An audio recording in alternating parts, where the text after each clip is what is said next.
Due to the obscene and ridiculous nature of this podcast, listener discretion is strongly advised.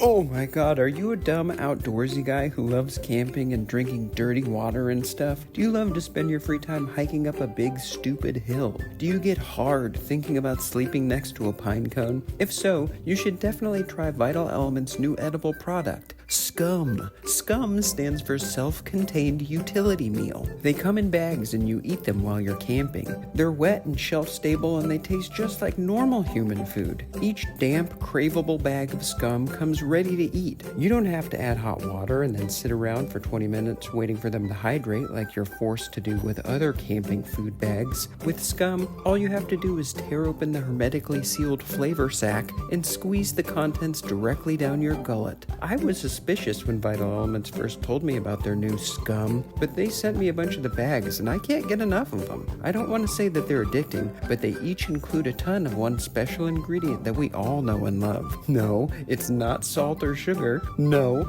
it's not MSG. Come on, you know what it is. It's right there in the name. SCUM. Just get rid of the S and what do you have? That's right, baby. Each 2-pound bag of Scum is made up of at least 50% semen. The chefs at Vital Elements have sourced only the most scrumptious sperm from truly renewable resources. Of course, they donated their own, but Scum also includes pork and goat fluids. And don't you worry about the well-being of these creatures. They loved being able to provide the key ingredient in Vital Elements' self-contained utility meals. Trust me, I toured the barn where they extract these precious liquids, and I have never seen animals smile like that before. It was actually kind of unsettling. Anyway, head on down to REI or Big Five or wherever else and pick up a few sachets of Scum today. You are what you eat, so eat Scum.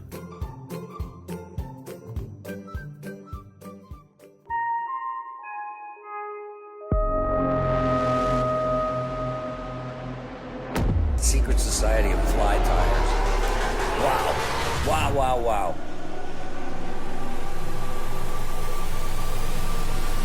Secret Society of Fly Tigers? What in the fuck is that?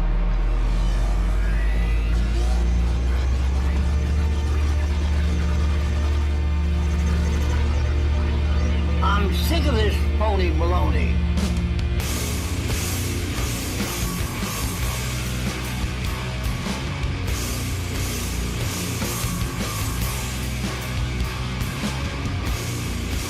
The Secret Society of Fly Tires, the Secret Society of Fly Tires podcast, the best podcast about fly tying. Don't go expecting me to rhyme every episode now after the last one, okay? That was a one-time deal. I know I told you it was a new treatment prescribed by my doctor, but that was a lie. Or a punchline? Whatever. I'm a liar. I love to lie. I don't know why. I wish I could stop. I can't. I think I'm sick. It's a disease. A medical doctor did not tell me I had to rhyme to rehab my vocal cords, and I didn't blow them out from recording season 3. That was just a little guilt trip that I tried to insert into that joke. I always thought that rhyming must be a piece of cake. Dr. Seuss, Shel Silverstein, and many other child authors made it look so easy. And I foolishly thought that rappers were just talentless for the most part, I guess. Turns out I was dead wrong, and that's just fine. I'm wrong about many things every day. Anyways, I hope that you're all enjoying the new batch of episodes and the new once-a-week release schedule. It's the least that I can do to say thanks for sticking with me through my long break between seasons. I've been pumped about all the new guests that I've had on so far, and I've got another great one for today's episode. It's my dude McLean, the owner and operator of Pelagos Fly Rods, and he's also a scientist. Probably the one and only scientist that will ever agree to be on this ridiculous show. The extra icing on this cake? He's in the island paradise of Hawaii, so I also get to do another Hawaii episode. Lucky me. And you. I probably won't talk a whole lot about fly fishing and tying in Hawaii this time. I already did that with Makani Christensen in episode 26, so if you missed that, go back and check it out, please. Fun fact, McLean actually helped me set up the interview with Makani playing matchmaker behind the scenes. Little did I know at the time that an incredibly talented fly rod builder was suggesting a guest for my podcast. With that, McLean sealed his fate to be an inevitable guest himself, which leads us to today, episode 41 of Secret Society of Fly Tires. McLean picked up fly fishing as a self-taught youngster on a $20 Walmart rod. After fishing damn near every week for over a decade, he began to long for super fancy high-end fly rods, like most of us do. After realizing how overpriced all premium fly rods are, he thought, why not look into making high-performance rods myself? Being a scientist, this eventually led to a significant amount of experimentation and the development of rods that excel in salt water. After realizing how awesome the rods were, the next logical step was to make these rods available to the public at a far more reasonable price than other overpriced inferior rods. The end goal is to remove the barrier to entry to the sport of fly fishing by providing high-performance fly rods to a far broader audience than the financial elite. Just like this podcast, right guys? Right. Absolutely. Hell yeah. Yes, sir. You know it. Right again, Matty boy. I mean, I'm joking, but we do share a similar ethos. The difference being that I only provide digital entertainment. It's where punk rock meets fly fishing. Total fucking anarchy. Okay, I'm joking again, but only a little. It is in the spirit of the program, and that's no joke. SSFT and Pelagos go together just like surf and turf, or beef and reef, clams and ham, prawn and fawn, some frog and hog. You know what I'm saying? We don't understand what you're saying. If you aren't already familiar with McLean, you will learn more about him in just a bit, because I interviewed him and will play that for you after I'm done typing all this stupid shit I have in my brain. True confession, my dear ones. My brain is kind of broken. I'm sure that I mentioned it in the last Hawaii episode, but I really love Hawaii. Mainlanders and Haole boys like myself like to say that it would be tough to live on one of the Hawaiian islands because of things like island fever. I'm here to tell you all today that I am immune to island fever. I wish I was a whale or something so I could just swim there right now, but not in Orca, or as they were lovingly dubbed, the killer whale. Killer whales really are the apex, the top predator in the ocean. Everything in the ocean is either small enough to not be on the menu or looking over its shoulder for killer whales coming.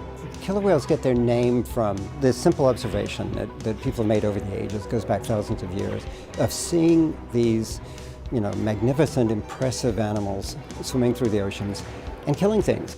Blubber chopper, murder whale, assassin whale, the feared one. You're talking about Tyrannosaurus rex. You're talking about a predator that can take on just about anything. They are the biggest dicks in the ocean, and not just because they actually do have giant penises. They definitely have huge whale penis. If you don't believe me, I urge you to Google that and maybe use an incognito window on your internet browser to hide your lewd and disgusting search trail from anyone who might be trying to blackmail you. Or what if you died right after you searched for orca dicks online and you're sitting there dead with your browser tab open to those search results? It's not the way you want to go. But I'm getting off track. SeaWorld tried real hard to convince us that orcas were sweet and lovable by giving them cute names like Shamu and enslaving them for our entertainment. And I'd like to take a moment to contemplate that SeaWorld may have been doing things half right the whole time. Excuse me? We all saw the documentary Blackfish and were enraged at the way SeaWorld was stealing these incredible animals from their natural habitat and forcing them into showbiz. But with a different approach to their marketing, I think they could have potentially convinced us all that orcas should all be locked up forever. I mean, that's how I feel today, and I grew up going to SeaWorld enjoying everything the park had to offer. Like house cats, these whales only live to kill. Their only joy is murder. There are endless videos on YouTube showcasing the different methods that orcas use to playfully murder anything in their path. All I'm saying is that if SeaWorld spliced in some of the more extreme video content of, say, a group of orcas working together to sink a chunk of ice that a cute little seal was sunbathing on, to then rip it to shreds in some kind of game with each other into one of their promotional videos for their marine entertainment, most spectators would have been okay with the whale prison. How many lives would they have saved? There's a handful of trainers that met their demise in the SeaWorld pools, and infinite numbers of smaller marine animals, of course. Those are analytics that SeaWorld neglected to include in their marketing materials to sway the public. And it was a big mistake, if you ask me. I've made a huge mistake. I'll admit that maybe no one is asking me. Sharks always get the bad rap for some reason. Is it the shape of the teeth that people get hung up on? Shark teeth look dangerous. Orca teeth are kind of rounded and make up a cute open mouth smile. Sharks open up their mouths full of knives and have these crazy-ass dead eyes that scare people. You know the thing about a shark, he's got lifeless eyes. Black eyes, like a doll's eyes. Orcas have human eyes that stare into your soul and lull you into false empathy. Animal Planet has a whole week dedicated to fear-mongering and anti-shark propaganda when they could probably report on the countless atrocities committed by killer whales every day. Look, they got the name for a reason. Was SeaWorld potentially on the orca payroll or something? They went to the ends of the earth trying to prove orcas weren't what their nicknames suggested. That in itself should make you question your own feelings on the subject. My proposal is simple. Keep SeaWorld open and thriving and increase funding. In fact, open more of them. Aid them in finding and capturing as many orcas as possible and put them to work. This guy just sitting out here. Shouldn't you be working on something? Just sitting there? Just sitting there with his tail out. I'm gonna need you to go ahead and come in tomorrow. Sometimes in an entertainment capacity, but of course always being clear about how evil they are because we don't want to keep the current ruse going. And other times just in straight manual labor. They are huge, strong animals, and that muscle could absolutely be put to better use than murdering innocent creatures for sport. I'd bet that if we made them swim around in a circle, they could produce some kind of hydroelectric power. The climate change people would love that. Have you ever seen a killer whale take a dump? The volume is kind of insane, and with that amount of potential product, it would be foolish to not at least explore some possibilities. Maybe cats would eat it. Maybe it's a great fertilizer. The amount of oil that could be rendered down from their blubber has to be a lot. Let's get one of these young crazy TikTok geniuses on the job to somehow make a car engine run off that stuff. No, wait. That will lead to human death via suicide. 2 gunshots right to the back of your head, definitely done by you alone and not by a silenced weapon in the hands of a secret government agent. Does this pistol fire the dart? Yes, it does, Mr. Chairman, and a special one was developed which potentially would be able to enter the target without perception. The poison was frozen into some sort of dart, and then it was shot at very high speed into the person. So when it reached the person, it would melt inside them, and the only thing would be like one little tiny red dot on their body, which was hard to detect. There wouldn't be a needle left or anything like that in the person. But also the toxin itself would not appear in the autopsy? Yes, so that there was no way of perceiving that the target was hit. Rich people love to spend their fortunes on exotic things, and I'm sure most of them could be convinced to buy their own orcas to use as a status symbol or even as courtesans. Again, I will mention their huge dicks that should probably be put to some more use. No one has ever seen a killer whale vagina, by the way. They might all be male. I'll try to get McLean to weigh in on this since he's a scientist. Science. What is it all about? The whales that refuse to be put to work can be used to weigh down large tarps during rain delays at sporting events or to divert traffic in a construction zone. Their huge skins could be dried and tanned to make all sorts of textiles, industrial fibers, and sheeting. Their teeth are actually made of chalk and could be used at elementary schools all around the world. Part of the reason people fell in love with an animal called a killer whale in the first place is because their eyes look so human. I think we should take that as a cue to explore their use in human eye transplants. That idea right there could be huge and could potentially even cure blindness, besides for people looking really cool with their giant new eyes. I wouldn't be doing my job as a fly tying podcast host if I didn't figure out a way to use some of these orca parts at the Fies. And due to their size, it's hard to think of one, but I'd like to try using their eyelashes for some kind of bug leg, or maybe they're strong enough to be a weed guard. I'll figure something out. And lastly, of course, we gotta talk about all that meat. Mimo, what the hell are we gonna do with all this meat? A quick search tells me that orcas weigh in on average somewhere between 6,000 and almost 9,000 pounds. A good 1,000 pounds of that is probably their giant penis, which may also be edible to some degree, but just think of all that meat. Somewhere it's already on the menu. You can guarantee that. If your algorithm is anything like mine, you've probably already seen worse things on some international street food menus. Somewhere out there, someone believes that orca meat will help them achieve harder, longer-lasting erections. And maybe they're onto something because, like I've mentioned a few times already, these whale dicks are absolutely huge. People used to eat whale all the time. It only went out of fashion because of SeaWorld and their marketing miscues. Look, if we aren't going to start eating orca steaks, the least we could do is grind them up to use as feed for livestock. Not a drop will go to waste. Did you ever imagine that you'd be listening to a podcast that talked this long about enslaving whales? I had a note written down for months now to talk about this subject on the show, and I never thought I'd have 3 pages of this in me. But here we are. I'm not going to apologize, I'll tell you that much. The old me would have said sorry long ago, but I don't do that anymore.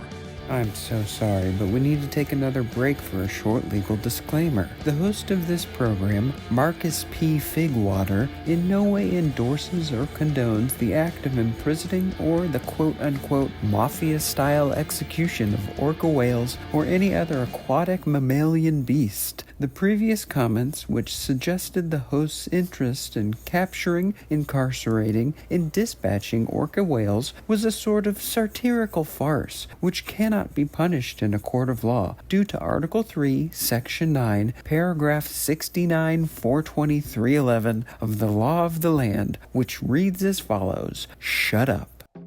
Anyways, I suppose I should get into the topic of this episode a little bit. McLean is a very talented rod builder. I have only built one rod myself, and even that was a ready-to-wrap kit.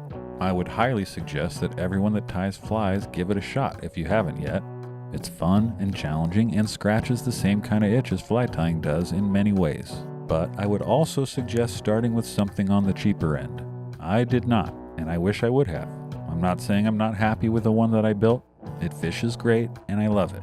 It's an RB Miser 13-foot 6'7" weight MKX, and it is a super sweet stick. I'd encourage every two-handed angler to get a Miser rod, but as far as building one, maybe start out with something you won't feel super bad about doing a subpar job on. I was told the same thing and ignored that advice because sometimes I don't make the best decisions. I often only learn through failure. I wanted a premium rod, one of the expensive ones like I mentioned earlier in this monologue when introducing McLean as my guest. But I can't afford that shit. Come on already. We don't have this money. My route to getting one of those was to buy the ready-to-wrap kit and put it together myself. You definitely shave off some dough off the final invoice that way, but your skills will be showcased every time you hit the water. I didn't do a horrible job, but I made some rookie mistakes like trying to use really fine thread to wrap the guides. That's totally okay if you know what you're doing and have some experience, but I found out the hard way that making a fly rod look great isn't easy. That fine thread showed every little imperfection in my wraps, and before I epoxied them on, I stripped them all off and rewrapped all the guides with a thicker thread that came with the rod building kit that I purchased from Mudhole. I had grand ideas for this first build, and I ended up using the blue thread that came with my kit from Mudhole, which felt inadequate for this nice rod that I got. But the end result looked much cleaner with the thicker thread. I didn't have to be super perfect for it to look decent. That doesn't mean that all my guides are lined up perfectly. No way, Jose, because that isn't as easy as it seems either. Even when Mr. Miser marked them all off for me. That's probably what bugs me the most out of the job that I did on my first build. When I put it together and line it all up, there are 1 or 2 guides that are just barely off. This is fixable, I'm told. I just haven't had the guts to perform the surgery. Plus, it still casts just fine. I do plan on fixing that though, just for my own satisfaction. I will wait until I can do it under the watchful eye of someone with more rod building skills than I have. And, like with most of my rods, I caught a fish on it the first time I took it out. It was just a small trout on the Rogue River, but it still counts. Plus, that's one of the home waters of the fine folks at RB Miser, so it all makes sense in this simulation we think is reality. If I lived closer to McLean, you better believe I would have ran my rod right over to his shop to have him help me dial it in. It just made me appreciate the craftsmanship that he showcases even more. Take a look for yourself. He kind of specializes in glass rods, usually angled towards saltwater use. Not long ago, he was featured on the Fiberglass Manifesto website, which is a nice feather in the cap of a rod builder. I haven't figured out what my next build will be yet, but it'll happen. Probably when I finally convince one of my little brothers to join the angling gang. That would give me a great excuse to build one and give it away as a gift. Next time I will go for the full build experience instead of a ready-to-wrap kit, and hopefully I learn from some of my novice mistakes. Once you build one, you start noticing all the little details in the rods that you have, and if you're anything like me, you'll appreciate the time and effort someone spent on it. Kinda like how so many listeners have been appreciating the time and effort that I put into every episode of this podcast. Wow, what a fantastic segue.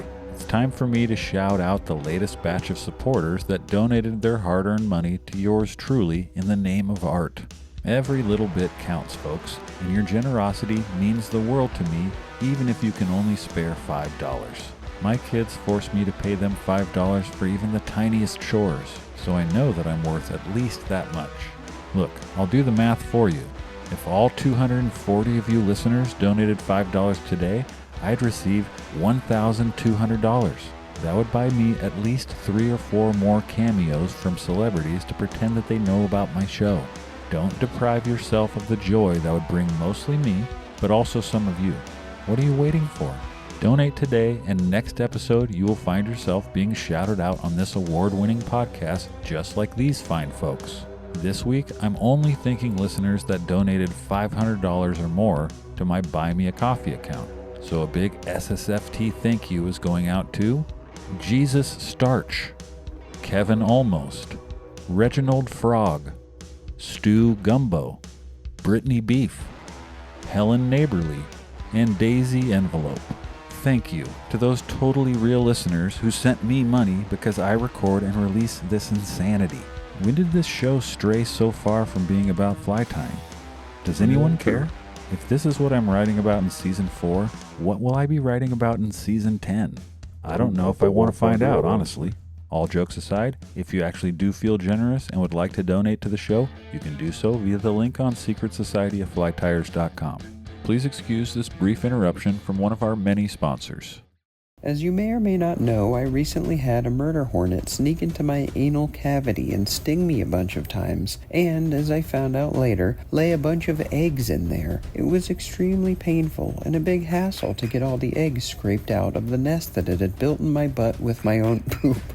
My insurance wouldn't cover it, and I had to go to a doctor who had had their medical license revoked. Luckily, I'll never have to deal with that again thanks to Vital Elements' brand new colon wall reinforcement foam. This fragrant, expanding foam comes in easy-to-administer syringes that you stick up your dumper. It might sound scary and complicated, but I promise that it's as easy as sticking something as deep as you can into your anus and then pressing the syringe plunger until the entire load of Vital Elements colon wall reinforcement foam has been emptied into you. Vital Elements colon wall reinforcement foam is a non-toxic foam that is specially formulated to strengthen and protect the tender walls of your colon and your soft, supple anal lips. A single dose of this patented expanding foam provides up to 6 months of robust protection. To test this out, I put several murder hornets up my butthole and I couldn't feel a thing. They could still be in there for all I care. If I can't feel it, then it's not my problem. You don't need to worry about cleaning up your Vital Elements colon wall reinforcement foam either.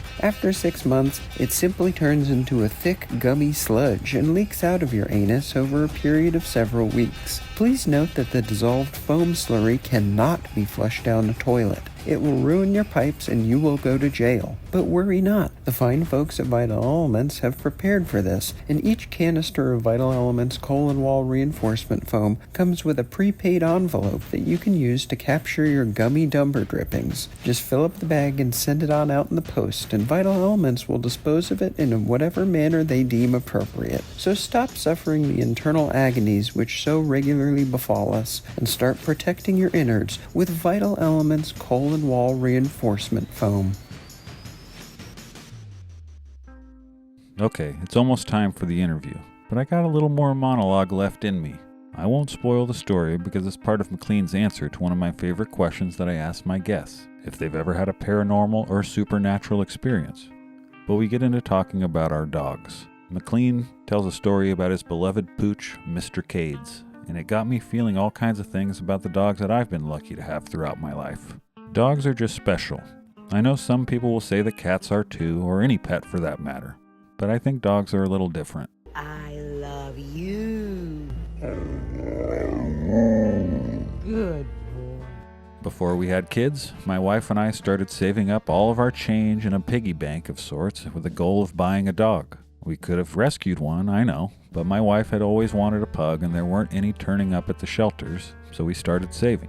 Fast forward a couple years, and we eventually saved up $500, all in change, and started looking more seriously. We found a local breeder, drove over there, and met a litter of tiny pug dogs and found our future pooch, Lucy, the runt of the litter, one of 2 black pugs in the bunch. She was a pain in the butt, just like any puppy, but she quickly grew into the dog that we always wanted. She went everywhere with us and was a rare swimming pug, a breed usually too weirdly shaped to do that well in the water. We were lucky in that regard, and in the same sense that her snout wasn't super smushed, so she didn't have real intense breathing issues that some pugs can have. She loved to push her little snout into your eye cavity if you got close enough to allow it. She would sniff your eye real good, and we like to tell people that that's how she passed on her magic powers. Welcome to the world of magic. For magic is illusion, and illusion can be magical. Is what you see before you an actual reality, or simply an illusion? Anyways, she lived a very full, active, and spoiled life. So much so that I'll admit that we gave her too many table scraps and treats and she developed a weight problem. For a few of her later years, she looked more like a harbor seal than a dog, and this led to her developing some issues with her back legs. At least that's what I assume, since dogs don't speak English yet. We brought her to many veterinary specialists and changed her diet drastically, which definitely led to her coming back down to a healthy weight, but eventually her back legs gave out anyways. We tried acupuncture and even tried it with electricity in the mix, but that didn't seem to do much outside of her giving me real weird looks during the sessions. We contemplated surgery, but she was already around 12 years old and we didn't want to put her through that on top of the huge price that we couldn't afford at that time. So we got her some custom wheels, the kind that you might have seen before that replace whatever legs the dog can't use anymore. We strapped her in and hoped for the best, but she really wasn't having it.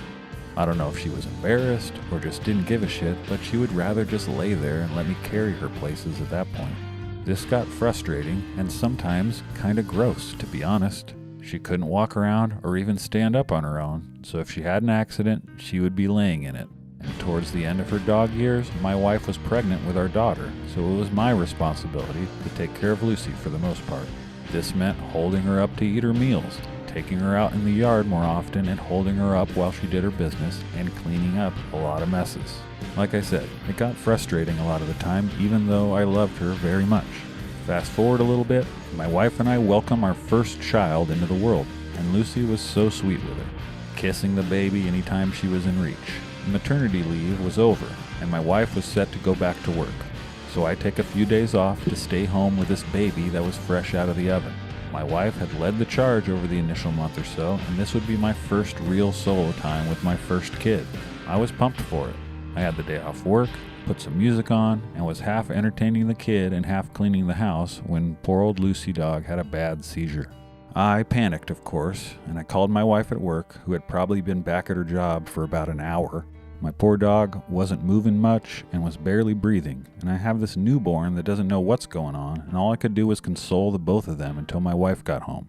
I'll spare the sadder details and just say that we took her to the emergency vet down the road, and we walked out about an hour later without Lucy. We were heartbroken, and just bewildered and tired from being new parents. It was devastating. But this newborn baby we had needed our full attention, and luckily, we were able to distract ourselves from the pain with the joy of our daughter. I didn't really tell anyone I knew that Lucy had passed away for about a week, because it hurt a lot, and I'm a dude who didn't want to show how sad I was. It's actually hard for me to even write this, which is insane because a couple pages ago, I was writing about enslaving every killer whale on Earth. But it's true. I loved that dog just as much as I'm sure McLean loved Mr. Cades. So I empathized with him when he was cool enough to share the paranormal story about his dog. I had questions to ask him about Mr. Cades as part of the interview, and I didn't end up asking them when I found out that his dog had passed. So I felt it necessary to write up this story. Like I said, I feel like dogs are special, and the world we live in is way weirder than any of us care to admit or will ever know. In retrospect, I feel very strongly that Lucy's last couple years were meant to train me to be a dad. She was showing me directly how hard it was to take care of something that needs you desperately but can't communicate with you. How to be less selfish, She was showing me the worst messes that I would need to clean up as a father. She was trying to strengthen my patience because we all know how much of that we need to be parents. She was waking me up in the middle of the night to go to the bathroom, you name it. And then, on my first day home with my daughter alone, she left. She selflessly got out of the way and let me focus 100% on my new family. I wish I could thank her real bad, and someday, hopefully I will. We waited 7 years to get another dog, thinking there was no chance there would be another one out there that would be able to fill Lucy's shoes. But if you listen to this show, you know we found the sweetest black lab and named her Cookie Monster, and she's doing great. She doesn't sniff my eyeballs, but I don't think many dogs do that. Cookie is way more of a dog in the best ways, and I selfishly like to think that Lucy was probably some reincarnated soul tasked with the job to make me a better dad. Or maybe not from this world at all. I haven't met McLean in person yet, and unfortunately won't get the chance to meet Mr. Cades, but I can tell by the way he talked about him that they had the same kind of relationship as Lucy and I, even if Mr. Cades was a giant, majestic Anatolian and Lucy was a magical little black bear. Anyhow, this conversation was long overdue. I'll end my monologue now and let you all eavesdrop on my conversation with my new friend McLean, the man behind Pelagos fly rods. Hey there. Dude. What's up, man? Hey, man. Nice to see you. Dude. What's good? How's your day? Nice to meet you virtually, man. Yeah. It's going good. It's just getting started. Good morning. Yeah, good morning to you. Yeah. Yeah, man. Nice to meet you virtually. Hopefully Yeah, we can meet in person someday. Yeah, man, I'd love to. I don't think I find myself out in your parts super often, but if I'm out there, you better believe it. I'm going to be giving you a ring. Yeah. Well, you're pretty much our nearest neighbor, man. I guess so. I guess that's true. Yeah. Yeah. I think Japan, Tahiti, Alaska, and California are all kind of like equal distances. I guess actually Christmas Island is our only piece of land that would be a closer trip than 6 hours away by plane, 5 or 6 hours. So everything is sort of 5 or 6 hours, except we can get to Christmas Island in about 3 hours. Wow. I take it you've been out there then. Yeah. I haven't, man. I've had the chance to go, but every time I've sort of had the chance to do some sort of South Pacific fly fishing fun, I have been way more intrigued by the sort of exploratory stuff and going places where there's a lot of unknowns, I guess. So in Tahiti, there's about 70 different atolls that virtually none of them have been fly fished on before. So awesome. It's always, it's a lot more fun to just go down there and be like, I don't even know like where we're gonna. Yeah. I mean, we figure it out before we get there, but when we hatch the idea of let's go down there, it's always I don't even know where we're gonna sleep. I don't know if we're gonna run into anyone we can communicate with because I'm not the best at speaking French and that kind of stuff. I was gonna say it almost sounds like being on tour with a punk band, dude. But yeah, maybe a different language situation. Yeah, man, yeah, it's cool though. That sounds so awesome. Shit, I haven't even gone down that. I haven't even started dreaming about that stuff yet, man. But now you're getting me stoked to start digging into that part of the world. Yeah, man. I started poking around on like the internet, I guess, whether it was Google Maps or just whatever I could find information on and could see from like the satellite view that there were some of these atolls had some really incredible flats and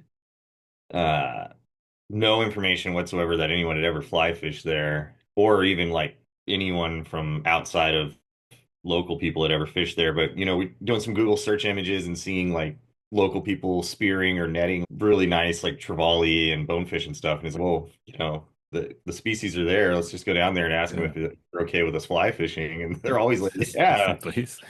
Come on down, spend some money. And it's cool. It's really cool that the reception we've received has been really positive. Sounds rad, man. Yeah, I mean, I don't do enough like warm weather fishing at all, really. I was out fishing this morning. I fished for a couple hours on the American River here by me in Sacramento. It's cold and gloomy, and yeah. Whenever I make a trip, like whenever I have like a fishing specific trip, it seems like it's always cold. You know, it's like I need to do some more fair weather stuff. Yeah, man. Well, once you go tropical, you might have a hard time going back. I mean, I bet. Yeah. Yeah. I grew up, fly fishing in the mountains. I'm originally from New Mexico, and I grew up in Okay. a little ski town. Yeah. And I fly fished mostly for cutthroats. It would get hot in the summer, of course. 'Cause we're in New Mexico, we're in the desert, but in the winter it was extremely cold, and I would fly fish year round. Yeah. And then yeah, I lived in Washington for a while and did a lot of fly fishing in those rivers up there. And Yeah. uh, the first time I ever fly fished in the tropics was in 2015 down in the Virgin Islands, and I was just like, God, dude, like there's just something about Yeah. the water and the vibe Yeah. and Yeah. just That's for me. That's what yeah, that's where I'm supposed to be. yeah. I You think. check it out, man. It's Well, so dude, oh, it's so good. we're starting to get into it already, but Yeah, let me get into my intro here for you, McLean. yeah, yeah. Go for it. First, pleasure to have you on the show, man. I mean, we've traded DMs for a while, usually me gushing over your fly rods that you post, but you started it and you hooked me up with Makani Christensen for my Hawaii episode last season. Thanks again for that, by the way. No problem. And that was one of the rare times that like I was a little intimidated to speak with a guest since he was like a politician, and Yeah. I don't know why that made me intimidated. I guess I was just kind of I was worried I was going to say say the wrong thing or something and get him in trouble. I mean, there's no way he listened to my show before that interview, or he would have just declined. He would have just declined. Actually, knowing McConaughey, Yeah. I think if he had ever listened to your show, which I think he probably has actually, Yeah. your stuff's kind of what he's into. He Oh, likes stuff good. that's All right. off of the center line. He That's doesn't like good. this mainstream center, Yeah. straight narrow path kind of stuff. So Well, I worry, but yeah, but let's get into this, dude. I mean, yeah, the man, the artist behind Pelagos fly rods. Am I even pronouncing that right? yeah, you are. I Okay. mean, it's a Latin word. I was It gonna basically ask. Okay. Yeah. means it means of the ocean. Okay. All I right. started building fly rods under the name Ethos, and that Okay. was an acronym for a few different. Each letter was the first letter of an aquifer in Texas, where this is where I basically started the Okay. fly rod building business before I moved to Hawaii. And then when I moved out here, I tried to trademark Ethos, but I ran into some problems with a big fishing rod chain had already trademarked Oh that. yeah. Yeah. Yeah. And so I had to think of a new. I was like, well, I'm basically focusing exclusively on saltwater fly rods now, so I'll just come up with a name that's kind of similar to Ethos, but means like truly of the ocean, and that's how I got on Pelagos. And yeah, it's just a Latin word that means of the ocean. Right on. So So man, I am already curious of the round. How did you get to Hawaii? Like, how did you end up out there? basically, I have an education and background in biology. I've been Okay. working Yeah. various different conservation biology jobs for about, oh God, I'm gonna Yeah, say, your bio mentions that you're a scientist. I was going to ask you to explain that. Yeah. yeah. So I have an undergraduate degree in biology, a master's in biology, and I have about a month to go until I have my doctorate Cool. in biology as well. Awesome, awesome, man. Or maybe it's like 2 months. Yeah. Gonna be calling you Dr. McLean soon. Hell yeah, Yeah. that's rad. Fly rod doctor. That's so cool, dude. That's congrats. Yeah. Awesome. Yeah. But that's basically how I came to Hawaii, as I'd applied to several graduate programs after finishing my master's, I sort of worked in the private sector for a while, and I worked on some biological consulting projects for the state of Texas and sort of their groundwater resource management and endangered species protection and stuff like that. And then I sort of just kind of wanted to take the next step after doing that for a few years, and decided I was going to try to pursue a PhD and see if that could open some new doors for me. And I applied to 3 PhD programs, and I was stoked. I got into all 3 of them, so then I got Awesome. to choose. Yeah. And I was sort of on the fence about either Hawaii or Sydney, Australia, and I decided to come on out here and get started on a PhD here. And so that started in 2017. I ended up taking a couple of years off there in the middle because of some personal issues, family stuff, and the pandemic and all that crap kind of just all happened at the same time. But I got back to it in 2022, I guess. And yeah, so I'm about to finish that up. Nice. So that's how I ended up out here, man. Yeah. What island are you on? Oahu. Okay. So Oahu is, if you're not familiar, is like the most populated island. We have the largest branch of the University of Hawaii. So yeah, so I've been out here teaching biology classes to undergrads. Okay, you're teaching too, yeah, because you mentioned you had a class before we were gonna chat, and I was wondering if that was fly rod building or if it had something to do with your other side there. Yeah. So I've been teaching at a university level on and off since 2013. January 2013 was the first time I taught a college course. Yeah. Too cool. Yeah, man. And so you said you were born in New Mexico? No. I was actually born in Kansas, but I moved to New Mexico when I was 5 years old, and then I grew up there the rest of my childhood. Yeah. Been kind of all over different places. It's cool. Yeah, man. And my dad liked to move around when we were kids. He worked for the Army Corps of Engineers. Okay. So he was kind of yeah. around. Yeah. So then where did fishing start? Where did fly fishing and all that get started for you? Well, fishing is sort of like something my family's always done. Like all my like both my grandfathers, uncles, my dad, like all my dad's friends, like none of them didn't fish. Everyone fished.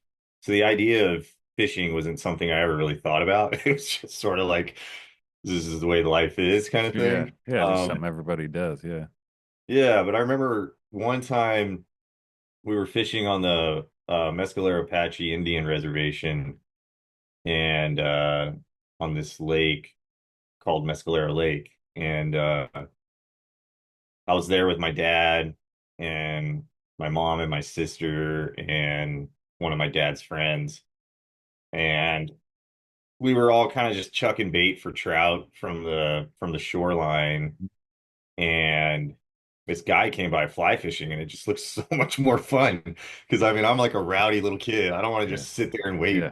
It's like boring. Yeah. Is there any way we can force this to happen? Like I'm just like, sitting here waiting, and my dad and his friend are just like, cracking beers and like just talking and having a lot of fun. And I'm like, I'm bored, I'm probably 8 years old or something. I'm like, this is boring, man. So I was like, told my dad that, and he had this Mepps Angelina spinner lure. And he was like, "Well, just put this on and start chucking out there." This will keep him busy, yeah, for sure. Yeah. And I just walked around that lake, like up and down the shore, and I caught so many friggin' fish on that spinner. And I was watching this fly fishing guy also catching a lot of fish, and my dad and my sister and my dad's friend, they were catching fish on live bait or power bait or whatever. But the catch rate was so much higher for me once I put that spinner on, and then I was just kind of, well, I don't really think I like this live bait thing at all. So I had a job like mowing lawns around my neighborhood for 50 cents a lawn, and after I'd mowed enough lawns to save about $20, I went to Walmart and bought one of those like fiberglass like black EVA handle, 5-6 weight kind of junker Shakespeare fly rod. Yeah, and that's where it started. Too cool. Yeah. And probably having more fun with the action that you're getting on a spinner or something too, instead of just sitting there waiting for something. You're getting like action, like aggressive takes and stuff. So yeah, like totally got you. Down, like grabbing it and just like, whoa, yeah. instead of just waiting for a bobber to go under. Yeah, man. I did the same thing growing up fishing with my dad and stuff. We'd be soaking power bait or something like that, and I'd be walking around with a rooster tail, and I never got anything on it. It was always, I had the opposite luck. I'd only be getting soaking power bait and stuff. Yeah, man. You know, when I was a kid, I tried those Rooster Tails, and I tried the Panther Martins, Mhm. which are similar to me. It seems like they're virtually the same thing as the Meps, but I basically never caught anything on those either. Mhm. But those Meps lures, I think because they're all metal, so the whole thing's shiny. There's no like painted parts and stuff like that. The whole Okay. thing's just reflecting light. Yeah. Yeah. Huh. So that was So sort of my trout magic lure. And I wish I still had those lures, from when I was a kid, oh because yeah. I had a lot of fond memories of them. And I hopefully I can find some someday in like Yeah. a There's antique shop or something. man, there's some pretty cool. I wouldn't even necessarily call those vintage yet. We're not that old, you know. But they're getting there, and like but there's some pretty cool vintage lure like Instagram accounts and stuff that post wild ass shit that I've never heard of. That's a generation before or two before me that people were Yeah. using that. It's super rad. Yeah. Yeah, I remember going through my grandfather's tackle boxes when I was a kid and like seeing some stuff in there just had like Yeah. propeller like in the Yeah. Weird middle. shit. Yeah. Yeah. Totally. Yeah. And stuff like that, you know? I love it, dude. Yeah. Bizarre shit, man. Yeah. So wait, so when did you want to build your own? Like, how did that parlay into building your own rod? Yeah, so you know, New Mexico has like a lot of abandoned uh like everything, like a lot of ghost town kind of stuff. Okay. A lot of like boom and bust type history there. And so there was sort of like uh this stream that I used to fly fish on as a kid. And I'd say I was probably like 14 years old. Me and my friends were fly fishing up there, and we found like this abandoned homestead. And we were kind of like cautious. Should we go inside this or not? Kind of thing, What if it's not abandoned? And then after seeing it for months, like passing by fly fishing, and it was like clearly abandoned. So we went in there and everything's just covered in spider webs and all this stuff. And I found this like bamboo rod that was pretty jacked up. Like it's Bamboo fly destiny. rod. Yeah. Yeah. Yeah.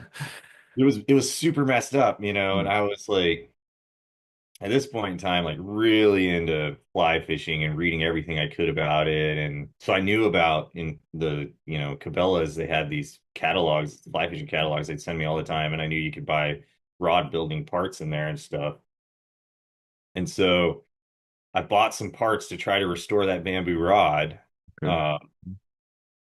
Regrettably, I didn't restore it. I just totally destroyed it. But like that was sort Yeah. of like the first Yeah. try, man. And there's a lot of things I did wrong. And it's a trial and error thing. Oh yeah. So anyway, then when I was, 21 and got myself into college and stuff, I wanted like a sort of higher end performance fly rod, but I didn't want to pay like $400 or whatever. I'm a college student. I Yeah. was on like a sub $200 budget for sure. Yeah. So I bought one of those TFO Axiom 8-weight blanks, which are super awesome blanks, by the way. I don't know if you can still get them. I think they probably discontinued it. And I built that rod up to a usable level, but it was still kind of crappy. But so then I was kind of like, well, I can improve what I'm doing here. And I did that for probably 5 years of just like building all my own rods before I got to the point where people are like, dude, that thing's pretty nice. Like, You're like, whoa, what's this? What do you have now? Yeah. yeah.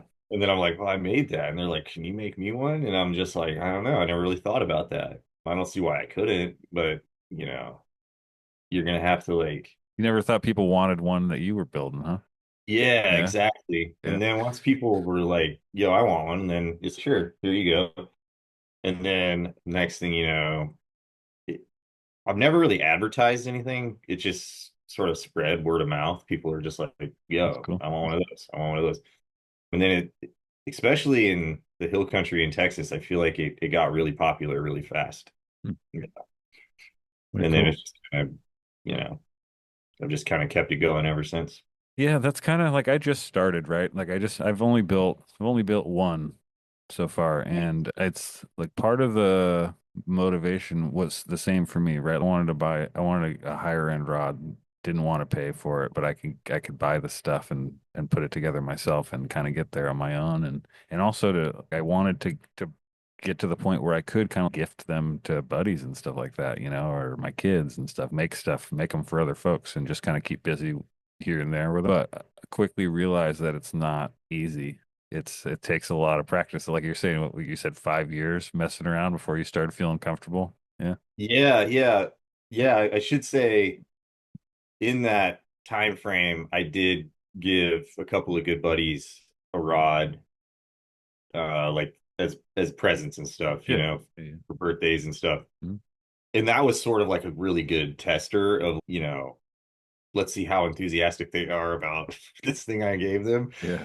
If they actually use it. And I mean they used them and broke them. Those rods are gone. Every fly rod has a lifespan, unfortunately, except for the glass rods can last a lot longer, which is why I build a lot of glass these days. But so just seeing how excited they were about those rods sort of made me think, oh, maybe there is like some validity to the quality of the rod I'm producing. And then I was just like, well, let's just try and sell some and see what happens. And before you knew, I got to this point that I've been in ever since, which is that I have way more interest in rods than I can fulfill personally. I just can't. More people want them than you can build them. Yeah. Right. That's It's, a good there's problem. always enough people that want them that they're willing to wait, and it's usually about a 3 to 6 month wait from the time you order a rod to the time you're going to get your rod. And that's not because it takes that long to build a rod. It's just, there's probably like 30 other rods I got to make before I get around to your rod. Yeah. Great problem to have, dude. Yeah. Yeah. Not bad. Did you feel the pressure like with your first paying customer? Like different set of stresses, right? Yeah, well, actually, the first time, that's for sure. That anytime someone was giving me money, I was like, "Holy crap! Am I overcharging them? Is it worth this? Am I screwing myself here by not paying myself more than $15 an hour to make this rod, like kind of thing? Because in the early days, I didn't charge very much at all. But actually, the first time I felt that pressure was I traded a rod to a buddy who was a blacksmith, and he made me this really nice Damascus knife. And I made him like this really nice checkerboard kind of gripped rod and everything. And yeah, just kind of like what he wanted, some cool stuff like that on there. So it was like this emerald green rod, like this checkerboard grip, and like this dyed green maple riddle seed and all this stuff. So I was like freaking out, dude. He's forging me a Damascus knife. I gotta make this rod so friggin' nice. And it took me longer to make the rod than it took him to make the knife, which was the only part that kind of gave me like a little confidence that like maybe, it was a valuable item because like time is valuable kind of thing. All the effort and time too on top of the money. Yeah, whatever. Right. Yeah. Exactly. Yeah. Man. So what size or type of rod would you say is like your main focus now that you're in full swing? I rarely I don't think I touch anything that's below a 6 weight these days. Okay. Yeah. I like fishing 6 weights for bonefish, so that's why. But most people prefer like an 8 weight for bonefish or a 7 weight. Or even a 9 weight. So now I've seen some big ones that you've posted, like way bigger 12s and 14s and stuff. Yeah. Yeah. That's sort of like, once you start making a reputation for yourself as like the saltwater rod builder, then you have all the boat guys and the tarpon guys and the GT guys, and they want bigger stuff. But me personally, when I go fly fishing, unless I'm like doing something like traveling to Tahiti or whatever, I basically use a 7 weight like 98% of the time. Like I went fishing yesterday, I used a 7 weight glass rod. I don't think I've used an 8 weight in a long time. Occasionally I go down to a 6 weight, but yeah, I just like 7 weights for myself personally. It's a really nice balance between what a 6 weight and an 8 weight has to offer, which an 8 weight is really nice when it's windy, which is very common in saltwater conditions. A 6 weight is really nice for intelligent, spooky flats fish. So 7 weight kind of hits the happy medium there. And when you make it a glass rod, you can get a really delicate presentation out of it, compared to like a graphite 7 weight. So Yes. Yeah, I was initially super interested in glass rods. Like before I started mostly two-handed fishing, like I'm usually using a two-handed rod and the glass doesn't really come into play as much there. There's been a couple out there, like Echo's had a couple. I haven't tried the new one, but I did have one of their glass switch rods and for a while and it was hard for me to cast and it was heavy and but I love the glass single hand rods for sure. Like I'm a slower type angler and so it kind of matches up with my speed. yeah, yeah, it's definitely good for relaxing. I Yeah. do think that, when I see like a bonefish tailing on a flat and it's like a really calm day, your blood's already kind of like pumping so fast. Yeah. And then when you have to do that really twitchy, like graphite kind of casting, I think it all just adds up to make you a nervous wreck. Yeah, But maybe. I think the glass rod actually forces you to kind of slow down. It's okay, we can be Yeah. calm here, Yeah. But what you're saying about the two-handed rods, before I moved out to Hawaii, I fished a lot of two-handed rods. Like I would fish for a lot of bass in rivers and stuff, Cool. and I was figuring out how to catch like Guadalupe bass in Texas rivers on the Yeah. swing like they were freaking steelhead or Right. something. Right. Fun, man. Yeah.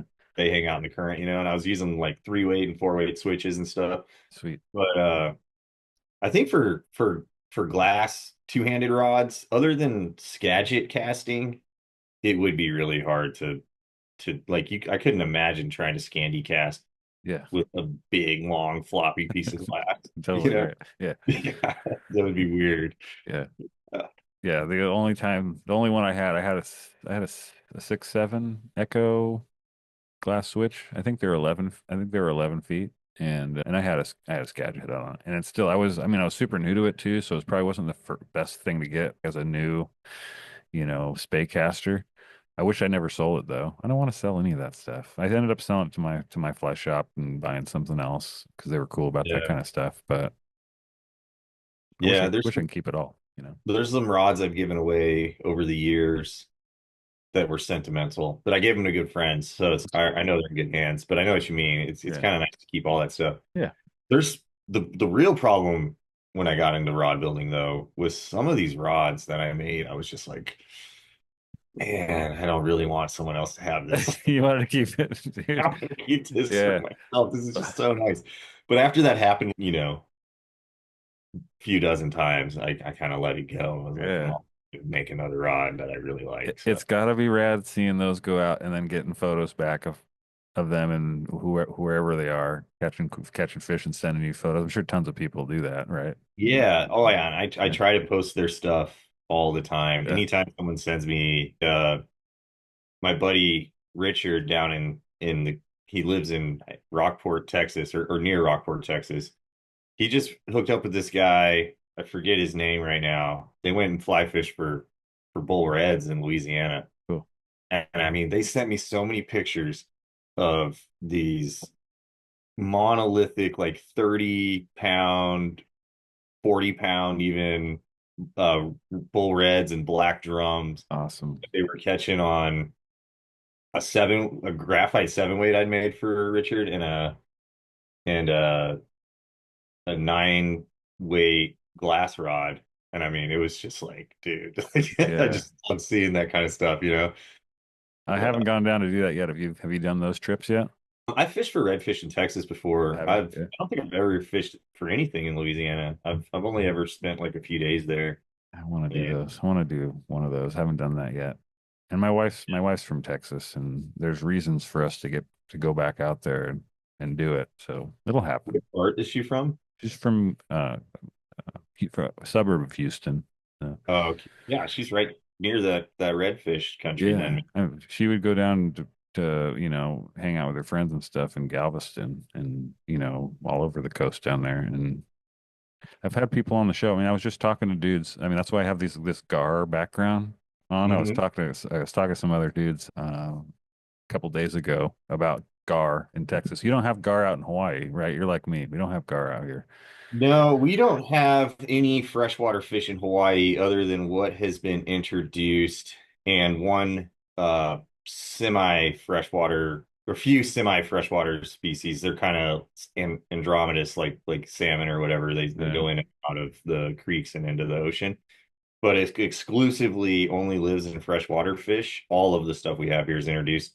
Oh yeah. To my knowledge, no one's ever introduced gar anywhere. I've never run into them, but we have all kinds of weird crap from South America and stuff now. Not yet. Now you gotta start that bird stock out there. Just start the gar fishery out there, dude.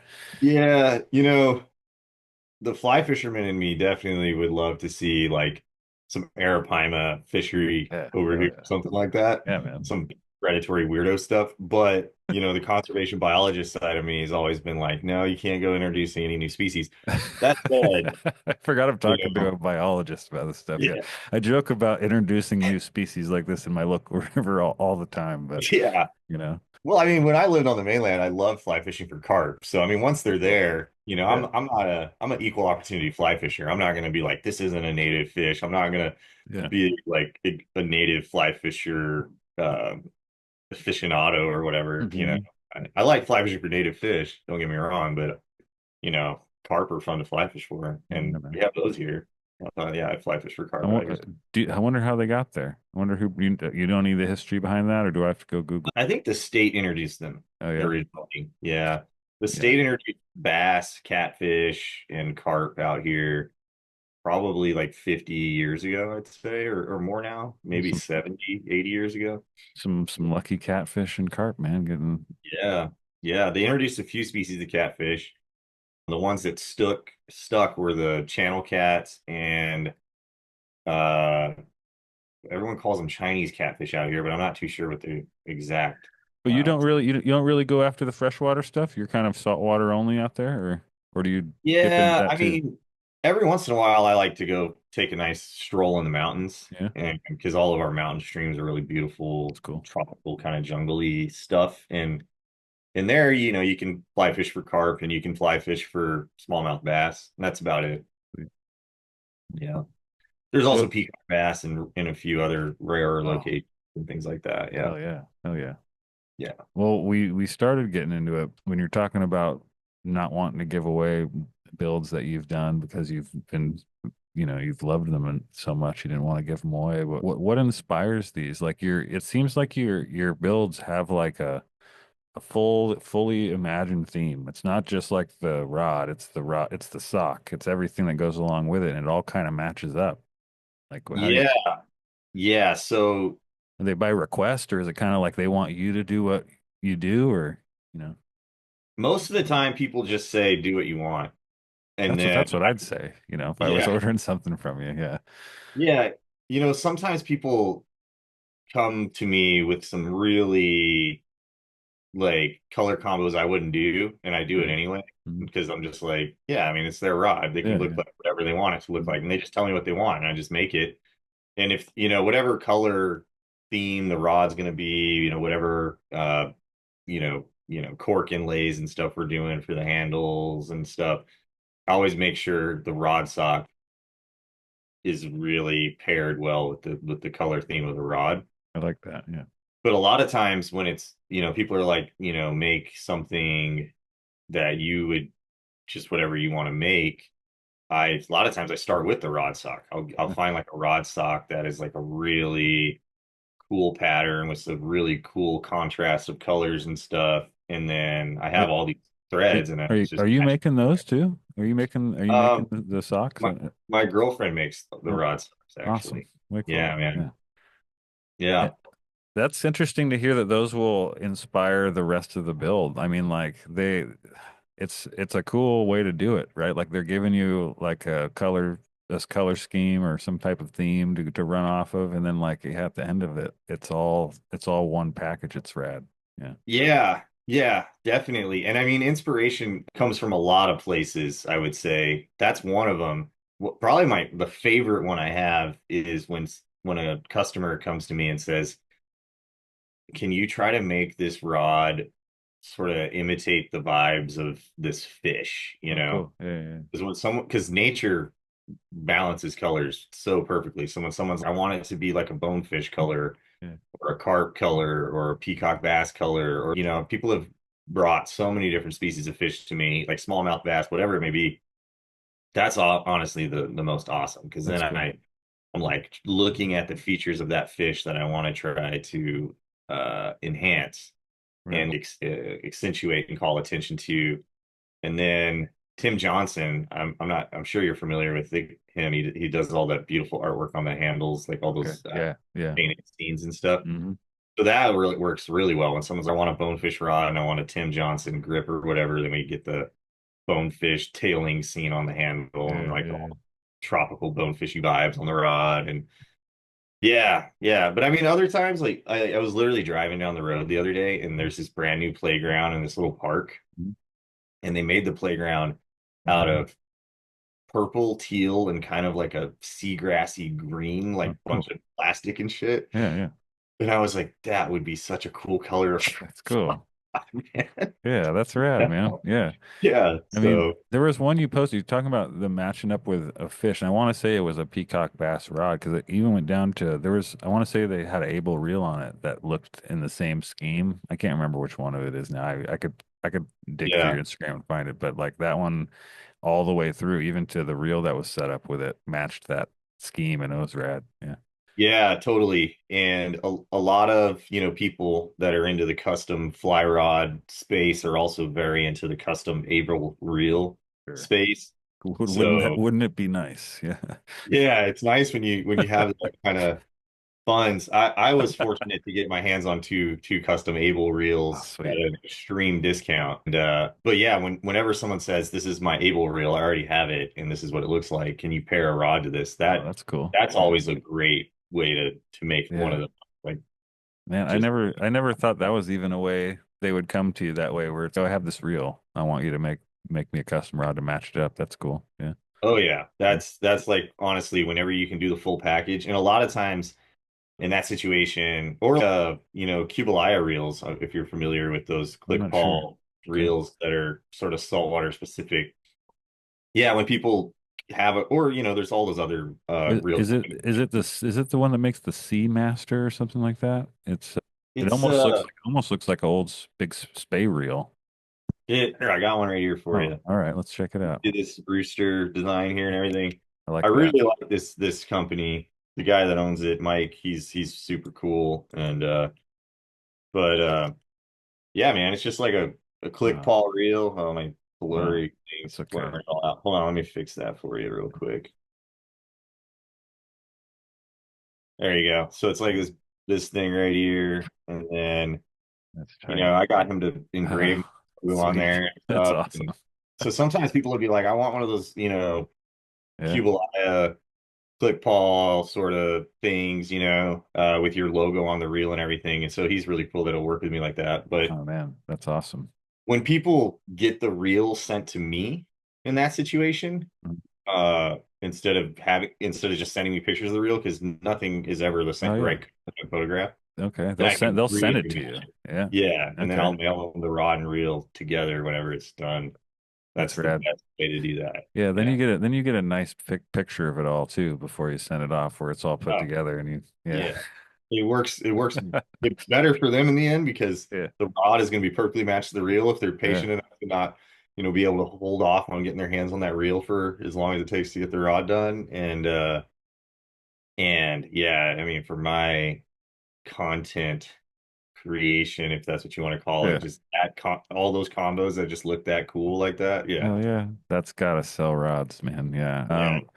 Yeah. There was a couple of your builds that I pulled off on my computer here to ask you about, and I'm wondering if I'll share my screen if I have to. But there's a matching set of big sticks for the Backroad Chef that you did, where it has like this pink top, and then the butt is pink too.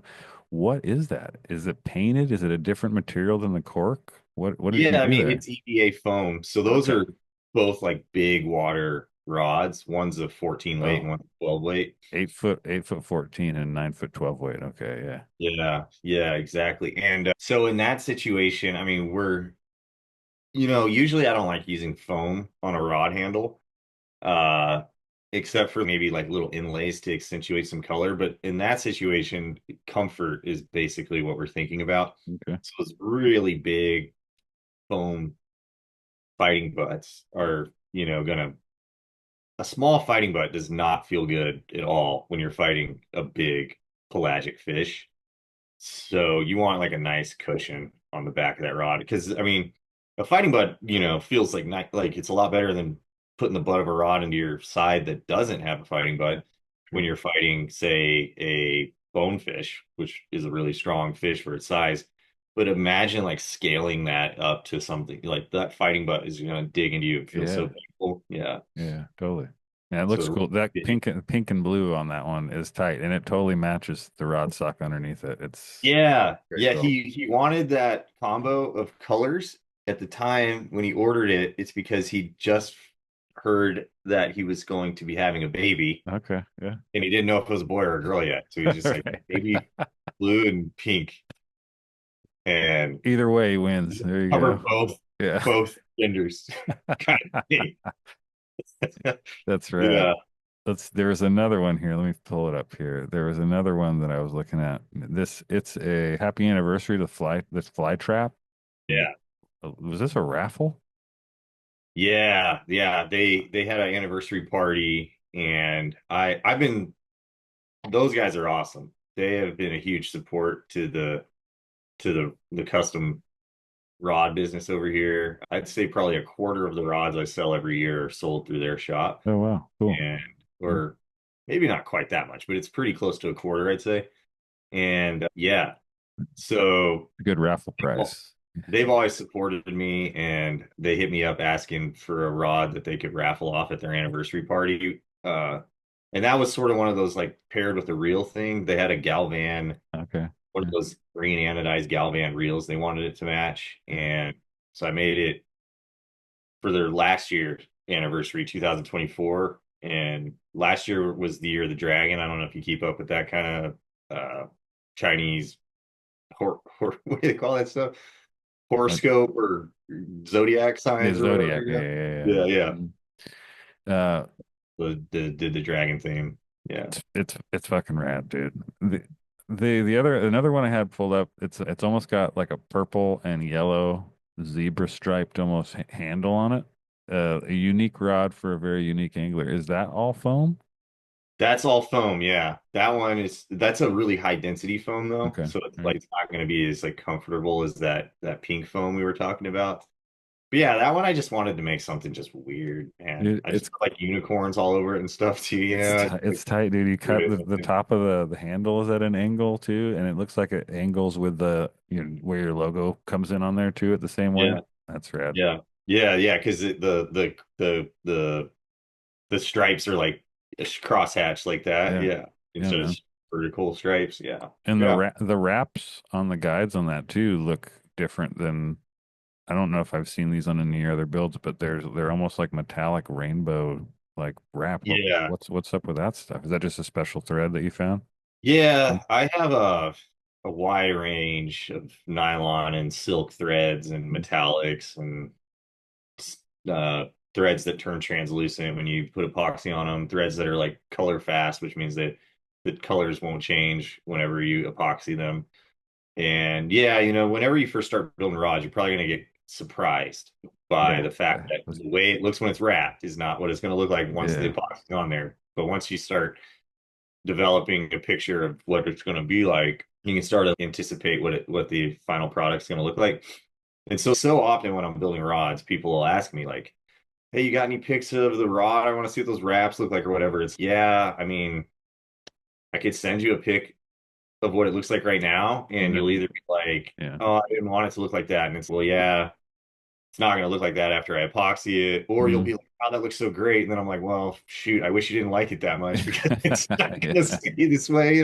So it just never really sharing pictures of the wraps before the epoxy's on there is just a good way to lead to disappointment. Yeah, in my experience. It's something that I wish I would have kind of like researched more when I was doing my build that I didn't finish it that long ago. It's still pretty new, but like I bought thread like liking this about these three colors of thread that I liked that I wanted to theme out the rod with, and they were super thin, like size wise. They were like really thin thread, and I couldn't make it look good for the life of me on like my first build. And I ended up kind of wrapping them all like that, and then looking at them all, I've been like, this doesn't. I don't want to put the epoxy on this. I took them all off, and I used a thicker thread and started again. Yeah. Yeah. Yeah. So the thicker the thread, the way easier it is for them not to get all crisscrossed and overlapped and big gaps between them and stuff. The thick thread is really user friendly. And if you look at all the production rods out there nowadays, they're all using a thread called size D. Okay. Because you can wrap that with an electric wrapper. Super quick. Yeah. Yeah, and they don't overlap each other because it's a big circular thread. But the thinner the thread, the nicer the final product will look if you can do that perfect, getting those wraps laid down right next to each other each time. And I'm sure some people can do it with a power wrapper, but the thinner the thread, the more likely it is you're going to have to rotate it by hand and just make sure every wrap is perfectly where it should be with each rotation. Yeah. Yeah, I quickly knew and realized that I was like in the wrong zone for a total noob, like total beginner. That kind of leads into my next question, really. So when I got a kit from RB Miser, right? And it was ready to wrap, right? So I didn't do the handle or any of that stuff. I just had to wrap the guides and epoxy it and finish it all up and stuff like that. For somebody new, is that the route that you would recommend taking? Is going like the ready to wrap kit? I know there's a bunch out there. Yeah, I would. I would definitely say the ready to wrap kit. Did he have the handle already glued up and assembled for you? And everything? Mhm. Yeah, that's what I thought he does. Yeah. He sells them both ways. You can go with it. You can get the handle and without it installed on there, and you can do it yourself. But he sells kits like that too. Yeah, his handles are incredible. His blanks are also really good. When I first started getting into looking at designing my own blanks, his work was a huge inspiration to me. Him and Kerry Berkheimer, both of them, I really liked the way they were doing stuff aesthetically, and I liked their designs and all that stuff. And yeah, man, so shout out to those guys. But yeah, I would say a kit, and it's going to be the most affordable way to get what you need without having to think about it too hard, because there's so many options for guides and stuff. And chances are the guides that come with those kits are going to be okay, especially for freshwater. Anything's okay. For saltwater, you're probably going to find that you probably didn't get the right guides after using one of those kits. But that's, I would say look at it as a learning process. Don't look at it as like your first rod that you make in whatever kit you get. Everything about it has to be right. It just has to be anything that can start as like a starting point, just a benchmark that then you can compare off of and be like, okay, everything about that was fine. Performance wise anyway, I don't really like the way this reel seat looks or something. So next time I'll do a different reel seat. The guide's corroded. So next time I'm not going to do, these chrome plated guides. I'm going to try this and see how that goes, or, just little incremental steps is what I would recommend. But starting with a kit, you can't go wrong. Cool. I mean, I guess I wish I wish I would have tried it on a slightly cheaper kit. I mean, because they're not. I mean, there's definitely cheaper kits out there you could try for a first time. But I wanted a Miser rod real bad, and I couldn't afford one that he made yet, And so I went for that. And don't get me wrong, I love it. It casts great. There's a couple guides that are just like barely offline because of my lack of experience. Like I'm pretty sure I spined everything correctly, and he had them marked where to put them even, right? Like when I got the kit, but even with that, and I had to take them off once, right? Because I I did a shitty job with my first wrap job, and I did it much better on the second time, but there's still like a couple that are off. How fixable, like how much of a pain in the butt would that be to take that off and adjust it to where it's right So in you're line? talking about just straightening up two of the guides or something like Yeah, that? yeah. Yeah, you can cut those off, no problem. And you can put the guide right back where it was, just rotate it. You just need just like a really sharp, like razor blade to start the cut. And I would just say cut it on the side of the wrap where the foot of the guide is. Okay. Because you don't want to accidentally cut into the blank. Yeah, totally. Because that would cause a weak point where your rod could then snap. So cut where on the side where you know that if your cut goes deep, it'll only hit the foot of the guide, and then it'll peel right off. I mean, okay, yeah. It'll just come right off because especially once it's all epoxy together, it'll just kind of like peel off like that, all as one big sleeve. You can just kind of rubbing alcohol clean it up and. Yeah, okay. Yeah. Just you can put a little sandpaper on there if you want to smooth it out. Just make sure you don't sand up the blank or whatever. Only sand the part that you're going to rewrap. Okay. And then just rewrap it straight.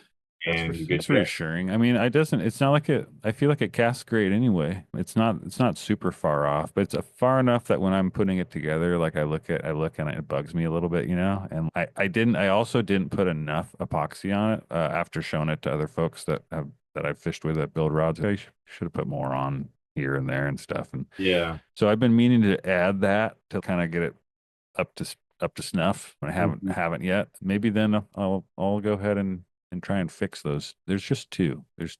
And yeah, if you're just gonna hit a second coat on there, yeah. And I mean, the thing I'll tell you that's really nice about that is it is way easier to wrap a guide onto a blank in a place where a guide has already been, because there's so much friction for that thread to grab. You know how like when you're starting the wrap, you know how it's really hard to get the thread to start to have some tension against the blank and not keep rotating around the blank. Mm-hmm.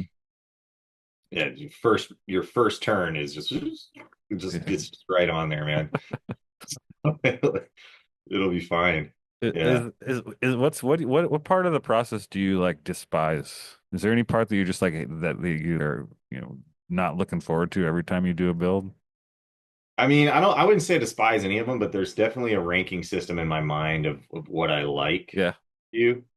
So I definitely spining the rod is a part of the process that I really like, because that is where the soul of the rod is established. That is such an important step. So spining the rod, I enjoy doing that because then you can see like every blank is unique, even though they're all the same model. Supposedly, there's every blank is unique. They're all handmade, one of a kind to some extent, right? So then when you're like, oh, this rod is going to be, of this personality or whatever, then the next thing that is just so awesome is getting the guides all taped out, because before you put guides on the blank, even taping them on there, you have no idea what that rod's really going to feel like. Like, it's so crisp and snappy without guides, but those guides add so much mass. It doesn't seem like it because they're a thin little piece of wire, but they add so much mass. Once the guides are on there, then you truly know what the rod's going to feel like. And then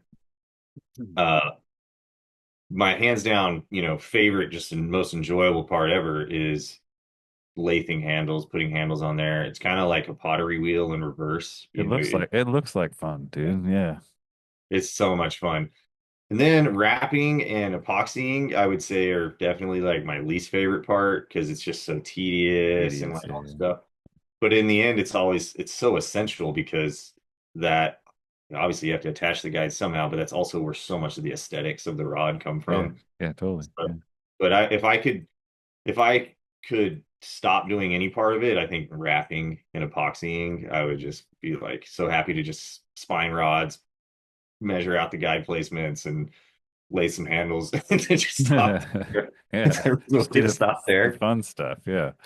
Right. Yeah. It's skip the tedious part altogether, man. Yeah. I was feeling the pain because not only this was the only rod that I've built, but the first one I built was a 13-footer, right? And so I had a lot of guides to wrap, and I was immediately feeling the pain. This probably is what most rod builders are not liking about this process, was that, But, yeah. Unless you're super good, and then it's you could set things up nice.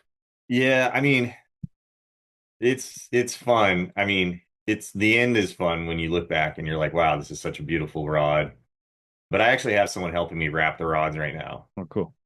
That's the part she helped me with. Like, she's a local girl that has, built like custom, like offshore and like near shore, like saltwater rods, like for conventional fishing. And we got introduced to each other through a mutual friend. And I was like, I will pay you to wrap rods for me because Oh, yeah. I really want to do Girls have the built-in burnishing tool too, more often than not, right? The fingernail Yeah. get right in The, there. the Yeah. fingernails and the hands, attention to detail, Yeah. small hands with tiny little threads. I mean, it helps. I don't have the smallest hands and stuff. So Yeah. she's definitely way more proficient at it than I am.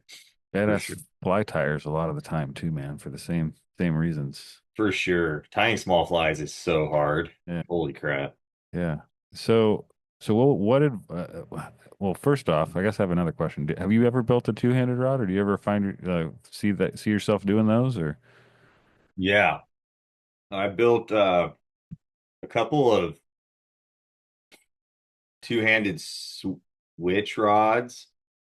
Yeah, I built two-handed switch rod, like trout spays. They were both like 3 or 4 weight trout spays, and that's what back before trout spaying was really popular, and it was before all these companies started making all the trout spay lines. I built a couple of those, and then I had to chop the heads off of some 7 weight single-handed lines and cut them down short and put like a shooting head in the back. And then literally 2 years later, Rio came out with their trout spay heads, thank God, because that was so annoying, and it was just so weird and screwed up. But yeah, I built some trout spays, and then I built 13-foot spay rod. I built like a 11.5-foot glass Skagit rod. Sweet. And I actually have one of Miser's 909ers that I built up at one point. Yeah. I really like two-handed rods. They're just not very practical for sight fishing. Sure. Yeah. They're great for I actually just built this prototype rod too. That's like a beach rod, like a two-handed beach rod. Surf rod, yeah. Yeah. How long is that one? It's 11 foot 8 inches, so it's pretty short for a two-handed rod, but I mean it's 13-ish weight in single-handed terms, so it's probably somewhere around like a Is it glass? weight. No, it's super fast, like Toray carbon fiber. Yeah. It's for launching big casts. So yeah. Right on, man. So what kind of advice would you give someone like me building their first rod? Well, there was many points of frustration for me, and it took some time and effort. Like where would you say, to put your effort in like kind of learning the craft? What's most important? Oh man. So there's so many little things that I would recommend. So let me try to think of a big overarching unifying thing, because there's so many little things like, you don't want to make this mistake when doing the handle. You don't want to make this mistake when doing the guides or whatever. Ultimately, I would say as long as you can properly spine the rod, you're off to a good start, because no matter what you screw up on all that other crap, there's always the possibility of stripping it and redoing it. And I mean, to that point, you could always strip it and re-spine it. But I think the biggest thing would just be prepare to be unsatisfied with what your first thing was. Yeah, the aesthetic part. Yeah. Yeah. Don't take it so hard. Don't be so hard on yourself. Like, it's not gonna be when I built my first rod, my vision and the reality of what came were not the same at all. It's where I was, yeah. Compared to what I was hoping for. And the guides, I don't know. I don't know what it was about the way I epoxied them, but I kept getting water kept getting underneath the wraps and making the wraps turn like a foggy white, and just so many little things where I was just like, okay, I've got to figure out how to not have that happen in the future. But for now, this rod is the way it is. I'm not going to strip it and redo it. I'm just going to move on to the next one, which is a lot less work. Is just to try again on a different rod. So yeah, I would say just accept whatever that outcome is. Like straightening the two guides is a little, like smaller, and totally could do that. But if you like look at the rod at the end and like all the epoxy is kind of not very level and smooth looking, like that for sure is going to happen unless you have just the magic touch. The first time you make a rod, getting really smooth, level finish on your epoxy is going to be virtually impossible. It's just going to take you a while to figure out like how to get all that sorted out. But yeah, just take it easy on yourself, I guess, is my number one advice. That part was kind of fun in my first build, like putting the epoxy on. I mean, as it's spinning there and you're kind of, you're holding your brush and Yeah. trying to make it as level as possible, like you're saying, Yeah.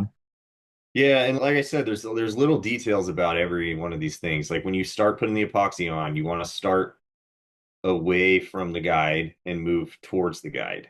Because if not, you're going to trap bubbles underneath it or next to the foot of the guide. And like you don't want to over ream the cork. So there's all these little details that are all add up. And maybe I can make a checklist of every step. This is a thing that I would highly recommend. That'd be good. Just laminate that and put that in your shop, man. Sell that on the side. Yeah, for sure. Do you ever see yourself offering up like a full product line of non-custom rods? Is that anything you have ever contemplated? I see you have a semi-custom like available. Yeah. So yes, you kind of. It's interesting you bring that up. Probably before the end of this year, that'll be happening. Oh wow, way cool. Yeah. So that's something I've been working on. They're going to be. What can you tell me about? What can you tell me about that? Yeah. So basically, it's going to be the same blanks that I designed my OEO bonefish blank, right? And my Trevally blanks and stuff. The ones that are like my main saltwater line, they're going to be basically factory assembled for me. Yeah. Yeah. So it'll be the same exact blank that I've been using for my custom work, but factory assembled and a few $100s less expensive. So and you'll have a set, like a couple color schemes or something like that you're selling. Yeah, I think what I'm gonna do is have different sizes be different colors. Okay. So, the 7 weight will be like maybe an orange and teal or something, and then the 6 weight will just be like a few different colors of orange, or the 8 weight will be like every single color, every single size will have a different color thing to it, but it'll all be sort of the same model. I like that. That's cool. Yeah. So is the goal? I mean, you have this scientist side. You're a biologist and you're teaching and you're going to be a doctor. And is rod building like the goal to be a full-time gig, or is it kind of like off? Is it not a full-time gig on purpose? Yeah. It's not a full-time gig on purpose. Yeah. So I love rod building, and that's originally why I did it. The reason I started selling rods at the like volume that I do now was so I could pay for my PhD, basically. So shout out to anyone that ever bought a rod for me in the last several years. Cool. You're the reason that I was able to achieve my goal of getting this education. I actually just accepted a position as like a, it sounds really fancy, but I'll be the head wildlife biologist for the entire island of Lanai. Wow. And that's why I'm going to move away from doing so much custom work and get this standard product line. Yeah. And I've also started working with Livingston Rods. If you're familiar, he's a great designer and manufacturer of graphite and fiberglass blanks. And we have a few prototypes going right now. And so I kind of think what I'm going to do is transition into just having all the custom work be built on Livingston blanks, and then sort of slowly ease back on my standard offerings and just have that just be all point and click on the website, already standard built, ready to ship kind of stuff. Yeah. A couple here and there, fully custom jobs as you have time and want to do them. Yeah. Right. Yeah. Fully custom on all the Livingston stuff, because his stuff is so nice. There's so many really expensive rods on the market right now that aren't custom at all. And in my opinion, his blank quality is second to none, especially, well, really all of it. But I mean, there's this graphite rod that he built for me, the blank, and I've been toying with that. And to me, it is honestly the best bonefish rod I've ever tried. And I've tried every single major bet, yeah. blank out there. I bet, yeah. Every single Yeah. manufacturer. And I mean, it is just so nice. And every single person I've let try it, they have all just instantly, like literally cast one. The very first cast, they're just like, holy crap, this is so nice, so different. So much, it's just so nice. I just don't know how to put it into words, but it is just so nice. There's So so many factors that go into that too, right? Like with line selection, all that kind of stuff. I've never casted one. I guess I got to.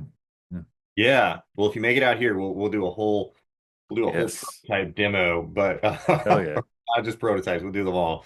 But yeah, like you said, there's a lot of factors into blank design. You know, you got the material choice, the taper of the blank, the length, and how thick you make the walls are all major players in how it's the rod's going to behave. And you can change all that stuff in anticipation of what taper fly line you think people are going to be using it with, All right? Yeah. Oh, And so anticipate it. Yeah. you're trying to balance these the blank taper and the blank material composition, trying to balance that with the taper and the mass of the fly line as best you can and get that stuff perfectly matched. And I feel, Bob Miser really started thinking about that stuff a lot harder than most people. And that's why I say he's pretty inspiring to me, Yeah.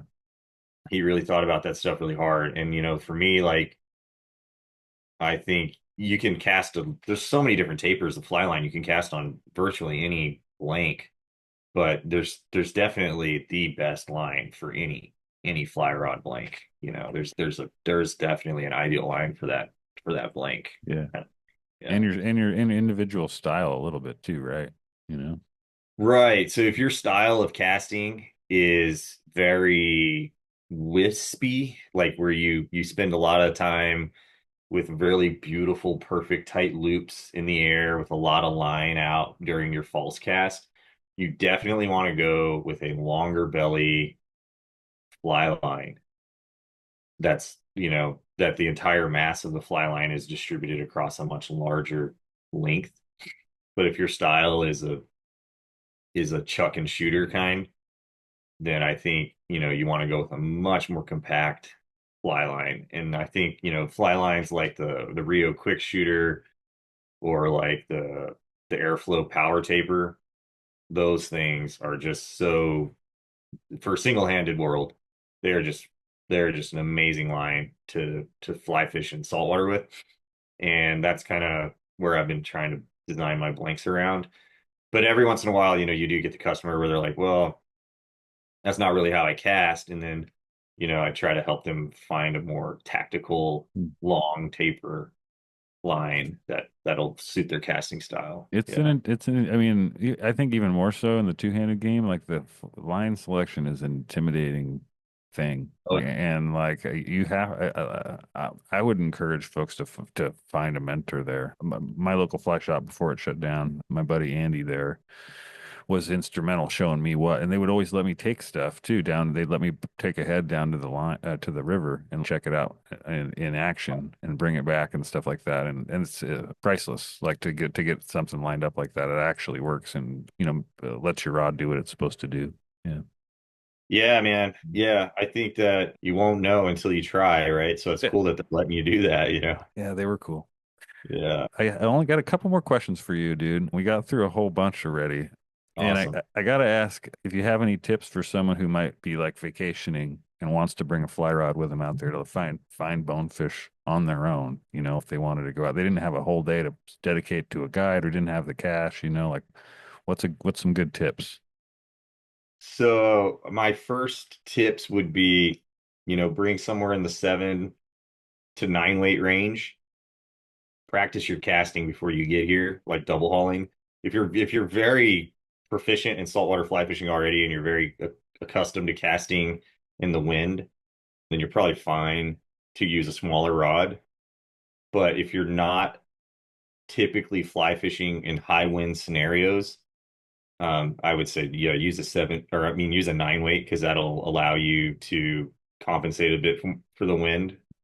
Cut through a little better. Yeah, cut through it a lot better. Practice casting over your opposite shoulder, right? You know, we usually are casting on this side, but sometimes you got to bring it over here and do this because if the wind's coming from my right side, I can't cast over my right shoulder unless I want to get blasted in the head with my fly as it's coming past me. Yeah. I got to do it over here, so it's flying past me on my left side, right? So totally. you want to be able to cast, you know, over both shoulders for sure. The fly selection is going to be really tricky because the bonefish out here do not like sparkly bonefish flies. So Interesting. virtually every Okay. fly that's marketed as a bonefish fly is not going to be useful to you. They like natural drab stuff, or Very natural drab flies. So tie up some stuff that, you know, just that's brown and tan with no crystal flash. Huh. That's what you want. And if you have brown and tan flies with no crystal flash, that land hook point up every time because we have a lot of current here and your fly will roll over. So you want something that's very sturdily keeled to the landing hook point up. Yeah, you should be all right. You know, then you can, you know, ask some folks maybe what flat you should go try. And, you know, there's several flats that are more like less coveted, I guess you could say, than some of them, you know. So people are usually willing to give those spots out and stuff like that. But yeah, practice your casting. it's a good tip, even if you're hiring a guide, right? You don't think about going out to do that beforehand. Yeah. Yeah, I mean, even if you are hiring a guide, yeah, practice your casting because what would be more disappointing than going out realizing you're not your cast isn't up to where it needs to be to fish in these conditions and spending like $800 on figuring that out. Like it would be, you know, obviously Make the most of it. Yeah. DIY, you save the $800 at least, you know. Totally, man. Is there are there good fly? Is there a good fly shop out there? Man, we used to have one. Sean, he owned the shop for 20 years. It was Nervous Waters was the name of the fly shop, and it was a good shop. And they had a guide that worked out of that shop that was he just passed away sadly, and Sean sold the shop right before that happened, or he didn't sell it. He just shut the business down. He just closed the business, and no one wanted to buy it. It's a real shame, in my opinion, because I think of that as like one of like the cooler things that we had out here is we had our little fly shop, and now we don't. Super valuable. I mean, not just to get the stuff. There's so much knowledge that, you know, I mean, that's the first place that I stop if I'm going somewhere new, right? Like I'm going to a new river or something like that. Like I try and find one of those and try and not come off like a total idiot to the person at the shop so that they maybe give me some real info and send me in the right direction, you know? And Yeah. Yeah. Yeah, that was always tough with Sean. He didn't give away Yeah. anything too easy, but you were able to go to that shop and literally buy flies that worked, right? Yep. And I mean, I think people think I'm like exaggerating or something when I tell them like none of your bonefish flies are going to work. They're not going to work. They will not touch it. They will stay miles away from that thing. They'll see it and they'll know right away it's a scam. They're not going to touch it. You have to have flies that are supposedly not bonefish flies when you come out here. And Sean had a shop full of those things. Yeah. You could go in there and pick out like half dozen different patterns, get 3 of each one, and know that you're set. You have the flies you need while you're here. And now, if you link up with a guide or someone local, you're going to have a lot harder time figuring that part of the equation out, unfortunately. Is it all crabs and shrimp and bait fish? Yep. It's just drab stuff. Yeah. It's all crabs and shrimp, across the board. Various different versions of that. But I mean, here, I'll just show you one real quick. Yeah. I mean, this fly right here, I don't know if you can see it, Oh yeah, but I can see that. there's nothing to it. It's literally just brown rabbit fur, Yeah. you know. It's like looks like a simple crawfish pattern almost. Yeah. Right. A fly that is designed to imitate crawfish for carp or smallmouth bass or something like that would be a way better pattern for bonefish in Hawaii than anything that's marketed as a bonefish fly. All those flies, by the way, work wonderfully in other locations. That's what the type of flies I use when I go to Tahiti, and I catch tons of fish on them. I'm not saying they don't work. I'm just saying here for these bonefish, they do not work. Yeah. Yeah, that's not what I expected. Yeah, That's nobody does. Yeah. No one expects that. And I always warn people, I'm like, don't bring that. You're wasting space in your suitcase. It won't do anything for you, when you get here. You It's know, gonna use this thinking, point. trying to remember back, McConaughey had a pattern. I can't remember the name of it now. It's like a pattern that he ties that Ghetto is the Superfly. ghetto superfly. Yeah, yeah, that is that. It's not flashy. I want to say it's mostly brown It's and all brown or tan. Sometimes it's tan with brown stripes. and Yeah. it sits hook point up, right, like that, just like Yeah, you're every saying. time. So Yeah. that's Yeah, cool. that fly, and then Elias's Corrupt Hawaiian is the one I just showed you. Okay. And then that's one of his I tied, but it's his pattern. And then I have a fly, I call it the B-52 because it looks like a cockroach. And we call those big flying cockroaches B-52s. Oh, yeah. So yeah, I mean, like it's just that's what you need out here. You don't want anything that is colorful or sparkly or extravagant. You want the most lame looking fly that's just brown or tan, super lame, reasonably small. A lot of the redfish flies would work if you could scale them down in size. Okay. Yeah, yeah. And redfish have big, big mouths and they always engulf the fly. So when I tell people, like, yeah, those redfish flies, if you can get them smaller, and they bring out these like size 6 redfish flies, but a size 6 redfish fly is 3 times bigger than a size 6 bonefish fly because there's just so much tail coming off of that thing. Yeah. So it's,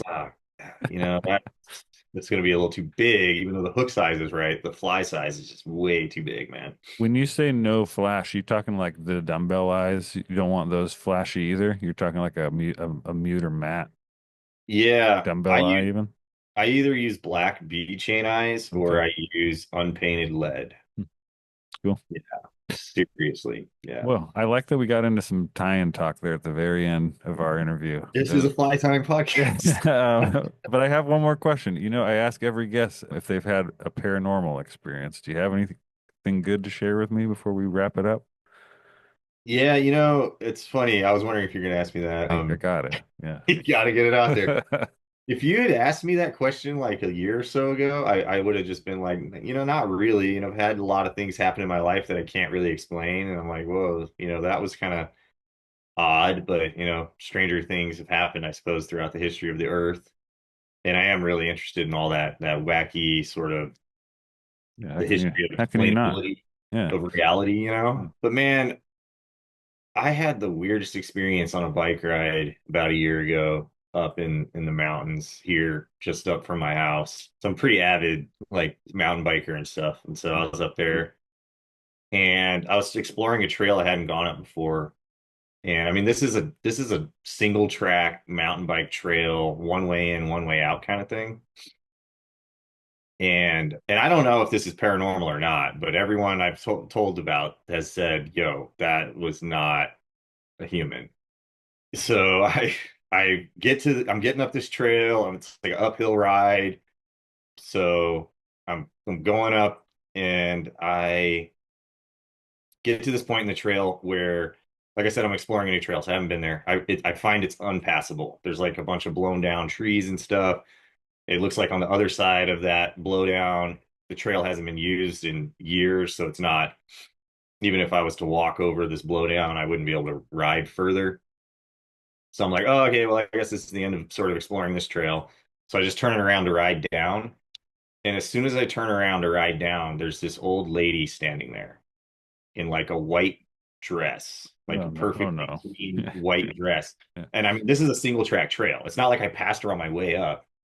It's not like me moving on a mountain bike so fast compared to how fast the old lady could walk. It's not like she chased me up and she just caught up to me. Right.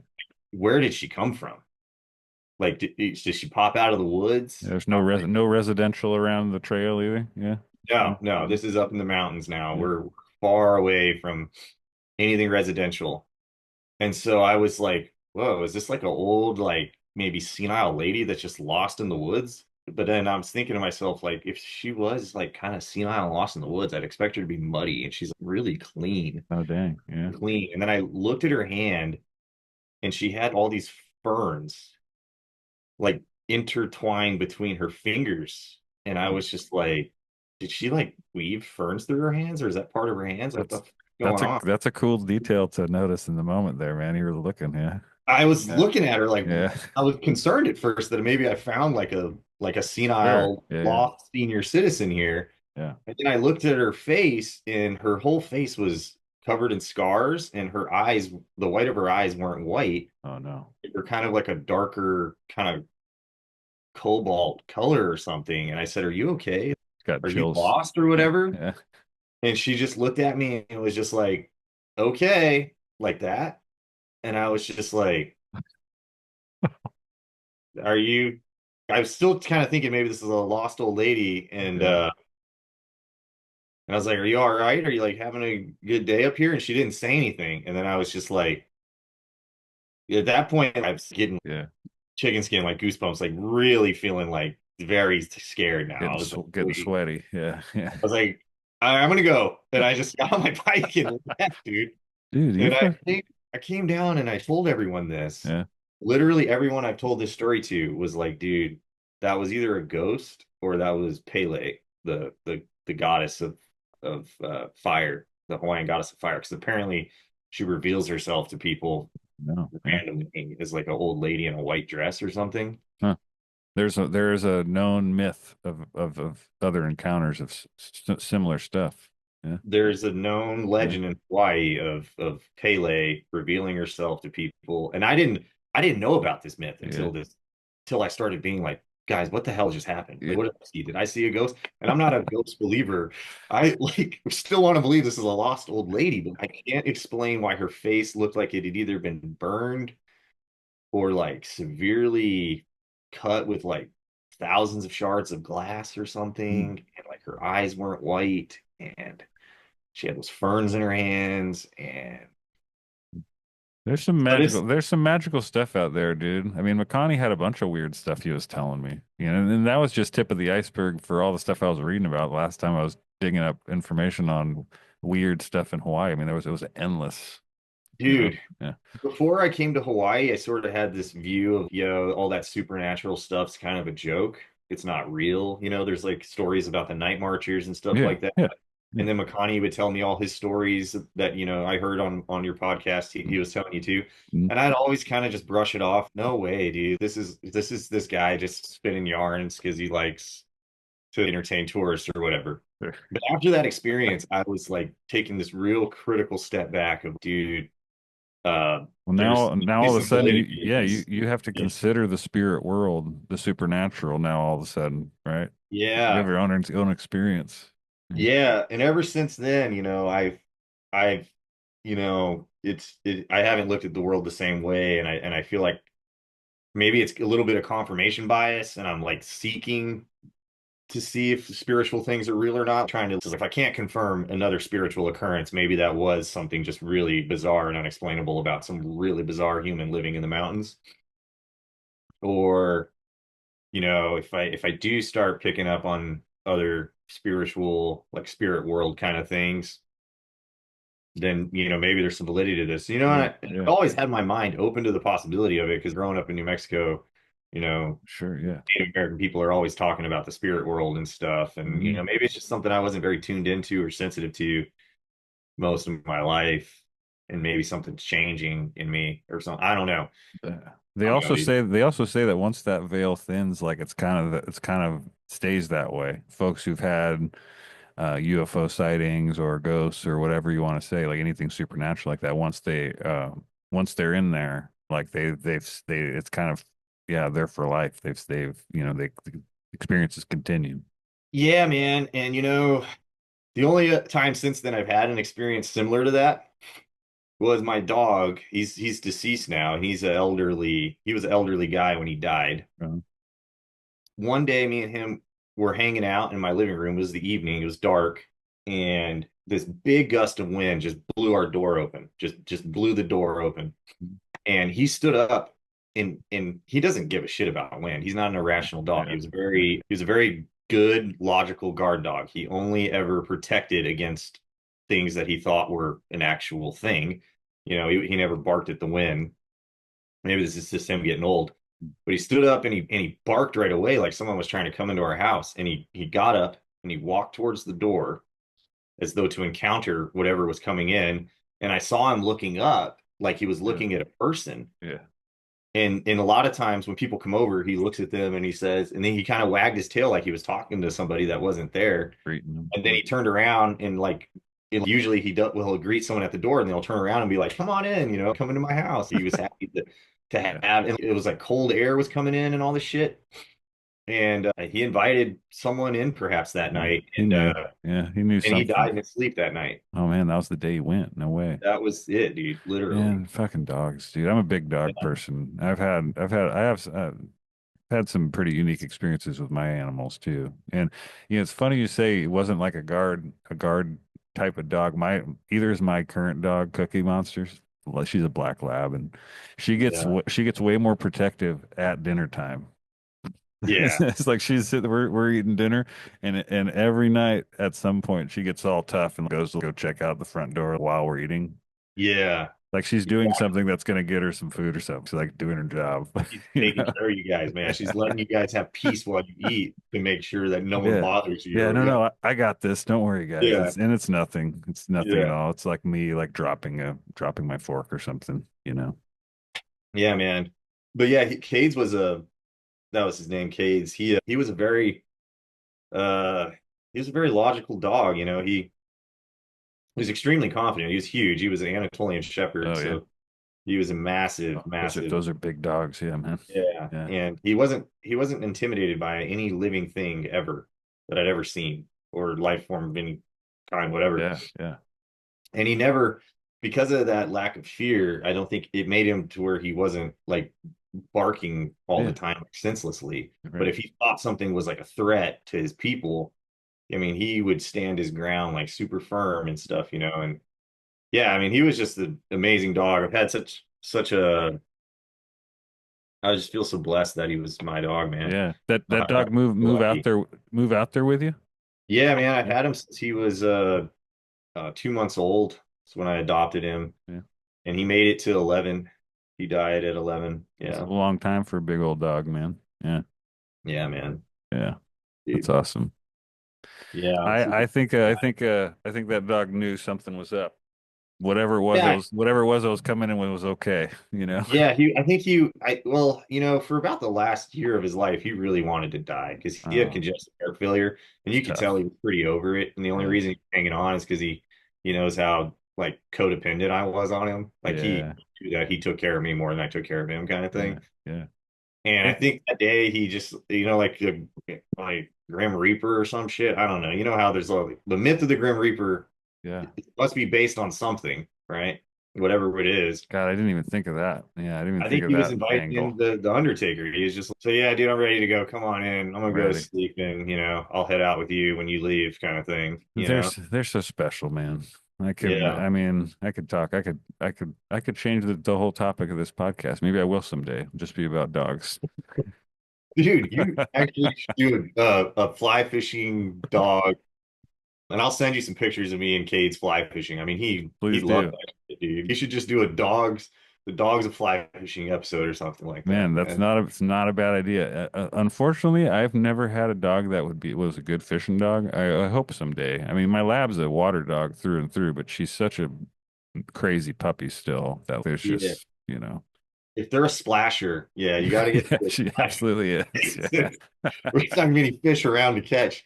Kays was really, I don't know, man. He was super good. I used to fly fish for carp with him all the time. Oh, yeah. Mainland, and I have all these pictures of him like looking at all the carp after I caught him. He would just come over and just look down at him like that. What are you? Oh yeah. He wouldn't touch him. He would just look at him like, what is that thing? And then he started realizing that fish were in the water. So then he'd start looking for them. Oh, yeah. Things live in the water. Dude, my dog I have a pool, and my dog she was in it yesterday. I mean, she doesn't give a shit what the temp is, but she's starting to go under. She'll start to dive now and get stuff off of the second step.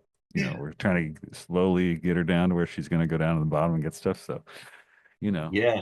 That dog has entered into this new realm, Yeah, right? yeah. Realizing water isn't just water, but that there's things in there to be Yeah. explored as well, man. Yeah. Yeah, I don't know what it is about their vision. I don't know if the refraction or whatever off the water is like completely different for a dog's eyes and brain, but like it's when she does finally see something underwater, like on the bottom, like she keys right in on it. And but it takes a minute. It has to be she has to be like in the mode for it, Yeah. I'm not sure either, but it does seem like they might not need polarized glasses as much as we do. Probably not. Yeah. Seems like they can cut the glare on their own somehow.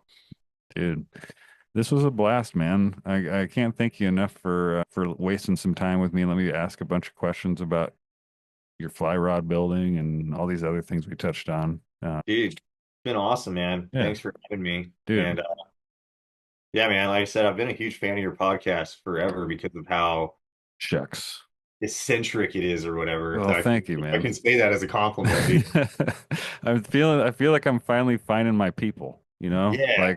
like and the more I meet folks and stuff and get out and go to different places, like I'm realizing that there's a specific group that what I'm doing here like works for, and it's a niche, and I'm totally cool with that. But I love meeting you guys and learning more about all y'all. So, I mean, listening to your counterculture, spiels on aliens and shit, it's got to take a while to put together. Man, I got some new ones, man. I got some new hot takes I got to get out. I got to write them out, dude. Can't wait to hear it, man. Literally. Right yeah, on, you got make those advertisements too, dude. Oh, just you wait. We're cooking up some new stuff for this season. That's it's kind of what's motivated me to get back on with the show. Really, is the Worms fake ads he's been sending me. They're like, so I guess I got to get back to work. So good. I laugh so till I can't breathe listening to that shit, dude. Seriously. I will tell him that. He'll be so happy. And my compliments to the chef, man. Yeah, Seriously. Well, thanks again, man. I'll be in touch with you. Dogs, man. I've said a few times on this show that I do all I can to pay attention to the little synchronicities in life, and that dog story McLean shared at the end of the interview really hit home. It helped me, kind of forced me really, to finally write out the story about my dog that I have pretty much kept to myself outside of a few people that I'm really close with. I did it for my own brain and to honor McLean's dog, Mr. Cades. And I guess for all of you too, who might have a similar story that fits whatever this simulation lined up for you in your life and your dog's life. Was the story that I told about Lucy's timely passing my own answer to my favorite question to ask my guests during these interviews? I guess it's one of them. I have my UFO story, and I have that. No ghosts yet, no Bigfoot, but those two are pretty good, right? I really enjoy hearing the answers to that question, even if I don't get a crazy story, by the way. It usually helps lead into some other unrelated conversation either way. I had a great time finally chatting with McLean and picking the brain of a master builder that does things his way on his terms. His builds inspire me to do better the next time I build a rod. Follow him on Instagram for the love of God. Gawk at posts of beautiful rods that usually also match a perfectly selected rod sock and tube and are usually showcased in a photo that goes along with the whole design in general. It really shows that he puts his all into every build, and although I haven't fished one of his rods yet, I imagine that love and attention translates into how well they fish. Every bonefish on the flat will respect you more as soon as they see you walk into their zone. Most of them will just mosey over and jump in your net in hopes of catching a glimpse of the beautiful Pelagos fly rod in your hand. They'll compliment you on your new rod and explain that your fly selection and presentation doesn't matter today. Okay, I'm going to wrap this up now and end the show the same way as I've been doing for a while, with a content recommendation. I like to share things that I enjoy with others, okay? You might not like all of my recommendations, and that's okay, because I am not a normal person. I'm a fucking idiot. I'm a fucking idiot. I just wrote 4 pages about enslaving killer whales and then segued right into a story about my dog that had me crying while typing it. If you made it this far, this probably isn't your first episode, so I don't need to explain myself any further. But if you're all done listening to all of my available episodes 10 times each and need something else until I release a new one, do yourself a favor and purchase Longmont Potion Castle 25. Longmont's 25th album. I am continuously surprised at how many people I meet that aren't familiar with Longmont Potion Castle, but he is a big inspiration for this show, and I wouldn't feel right not pushing him on those of you who aren't already aware. Longmont Potion Castle is the stage name of a musician and surrealist prank caller from Denver, Colorado, who has been active since 1986. The name is also used for most of his prank call albums and for the project in general. Details about his personal life are scarce, and his real name is kept a secret. The anonymous artist has described his albums as, quote, phone work or, quote, absurdist art, preferring these labels to the less sophisticated prank phone calls. And he said, they may be dumb, but they're not stupid. Calls a wide range of people and organizations, most often within the United States, but sometimes as far afield as Australia. His calls most often involve complaints about noise, requests for money, or absurd, non-existent products or services, or crude and unprovoked physical threats. However, his calls are rarely very mean-spirited in nature. His recordings combine prank phone calls in which he often modulates or repeats his voice with a Digitech effects unit, with sound collages and his own thrash metal compositions used as interludes and played over sound bites from the preceding calls. Over the years, he's called Gigi Allen, Dick Dale, Kiefer Sutherland, and Jeopardy's Alex Trebek. Trebek was called many times, actually. I have too many favorite calls to name them all. I feel like every album from LPCs 7 through 25 is brilliant. If I had to name a few though, Blueberry Bag is great, Clown Motel is a classic, Golf Wolf is another great one. His many calls to GameStop are all worth a listen. Please stop depriving yourself of laughter and binge through his content. It's becoming increasingly hard to find on YouTube, but it's out there. Maybe buy an album or a t-shirt and support an enduring and underappreciated lunatic. I'll leave a shorter call here at the end of this episode for everyone to listen to that will probably result in a strike on my YouTube account, but who cares? Bye. Is your hog suffering from some unspeakable blight or malady? Does your pig moan and honk in agony? Does your swine whine and cry like it's got a sty in its eye? If so, then you need to calm that porker down, and there's no better way to do that than with Vital Elements' newly reformulated hog ointment. The illegal scientists at Vital Elements have reformulated their already popular hog ointment so that it's now 200 times more potent and curative. This thick, viscous slime is the perfect remedy for anything that ails your wet, smelly hog. A little dab of hog ointment and your pig will stop singing the blues and start singing Ace of Spades by the band Motorhead, which is a very nice and cool song indeed. Hog ointment is a proven cure for many pig-based illnesses like swine flu, the common pig cold, porcine rabies, shoat shingles, hog diarrhea, pig pimples, anal leakage, boar sores, and hog erectile dysfunction. You didn't think I'd be able to go one full commercial without mentioning penises in some way, did you? If you answered yes, shame on you. If you answered no, then you were right, and I will spend the rest of this commercial talking about rock-hard hog wieners. If you take a mouthful of Elements ointment and apply your hog's repetitive motion, you'll be greeted with a very happy pig and a full of warm new hog fluid. This fluid gold, so don't throw it out. Save it and let it mature and ferment in Vital Elements hog fluid fermentation crock. In a few months' time, you'll have a savory, sour delicacy that is on toast. Thank Vital Elements. Please note that this is not a real advertisement, and the company, brand, entity, or product mentioned in the preceding ad in no way endorses, agrees with, or knows about this podcast. Hello? Hi, may I talk to Scott? This is? Hi, this is Haywood with Otis Elevators. Okay. Got some mail returned that we had sent to you. Okay. I guess you didn't see it from Otis Elevators. No. We had actually sent you a bill. There's a fee associated with our elevators when anyone presses more than 4 buttons at once. You were on surveillance. There's an $89 fee associated with that. So that's what we're trying to collect here today. When was this? January. January? Yes, sir. I don't remember being in an elevator back in January. It was on Hobby Avenue, or Indiana Avenue, one of our buildings there. If you just wanted to do the credit card by phone or a routing number by phone, we could satisfy the debt that way. An elevator over on Hobby Avenue? Yes, sir. What's the building? It was a city building.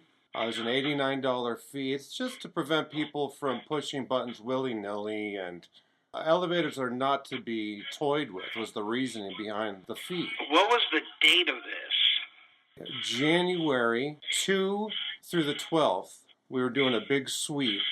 So within that 10-day time frame, sir. You pushed too many buttons. Is the long and short of it. Yeah, well, I'm trying to tell you, I don't remember being in a building during that time frame. We do. Okay, it's on video. We've even got audio of that elevator ride that you took. I'm with Otis Elevators. Okay, I've been here. Okay, I don't remember being in an elevator on Indiana Avenue. 4 years I've been here. Okay? We've seen lots and lots of elevators go up and down, and people are pushing too many buttons. It's wearing the things out. This is what you did, and this is what we need, $89. I check the mail every day, and I've never received anything from an Otis elevator. Uh-huh. You can't even give me a building that I was in that had an elevator. Well, it got returned to sender, sir. How can they give you a return to sender if I never received it? Well, that's the problem. Work it out with your substation of your post office. Who knows what else you're not receiving, okay? And then you decide to get in the elevator, go up, go down, whatever you were doing, and you pressed in excess of 4 buttons. It's wearing the thing out double, triple time of what it should be. The only building that I can ever think of that is on Indiana Avenue, which would have a elevator in it, would have been the courthouse in Kankakee. Oh, okay. Well, then that's 89 times 2. That'd be 198 today. I appreciate your being forthright about this. So just read us the credit card number, we'll wipe it out, and in the future, just press the one button, boom, we're done. Okay, first of all, I'm not going to pay for anything if I haven't seen a bill that says I was there. Okay, well, that's between you and the post office, sir. Well, no, that's between you and me, because you're saying you sent it. I've never seen anything from an Otis elevator. I'm telling you, the only building on Indiana Avenue that would have such a thing is the courthouse. And if I'm in an elevator, I'm only pressing one button. More like 5 or 6, according to our videotape. Well, why don't you send me a copy of your video so I can either confirm or deny this? Because that's private property. It's part of the city. Well, then you send me a fucking bill or a picture from your video that says I was there, so I can either confirm or deny that I was there. And I'm telling you, between the 2nd and the 12th, my ass was sitting in my apartment.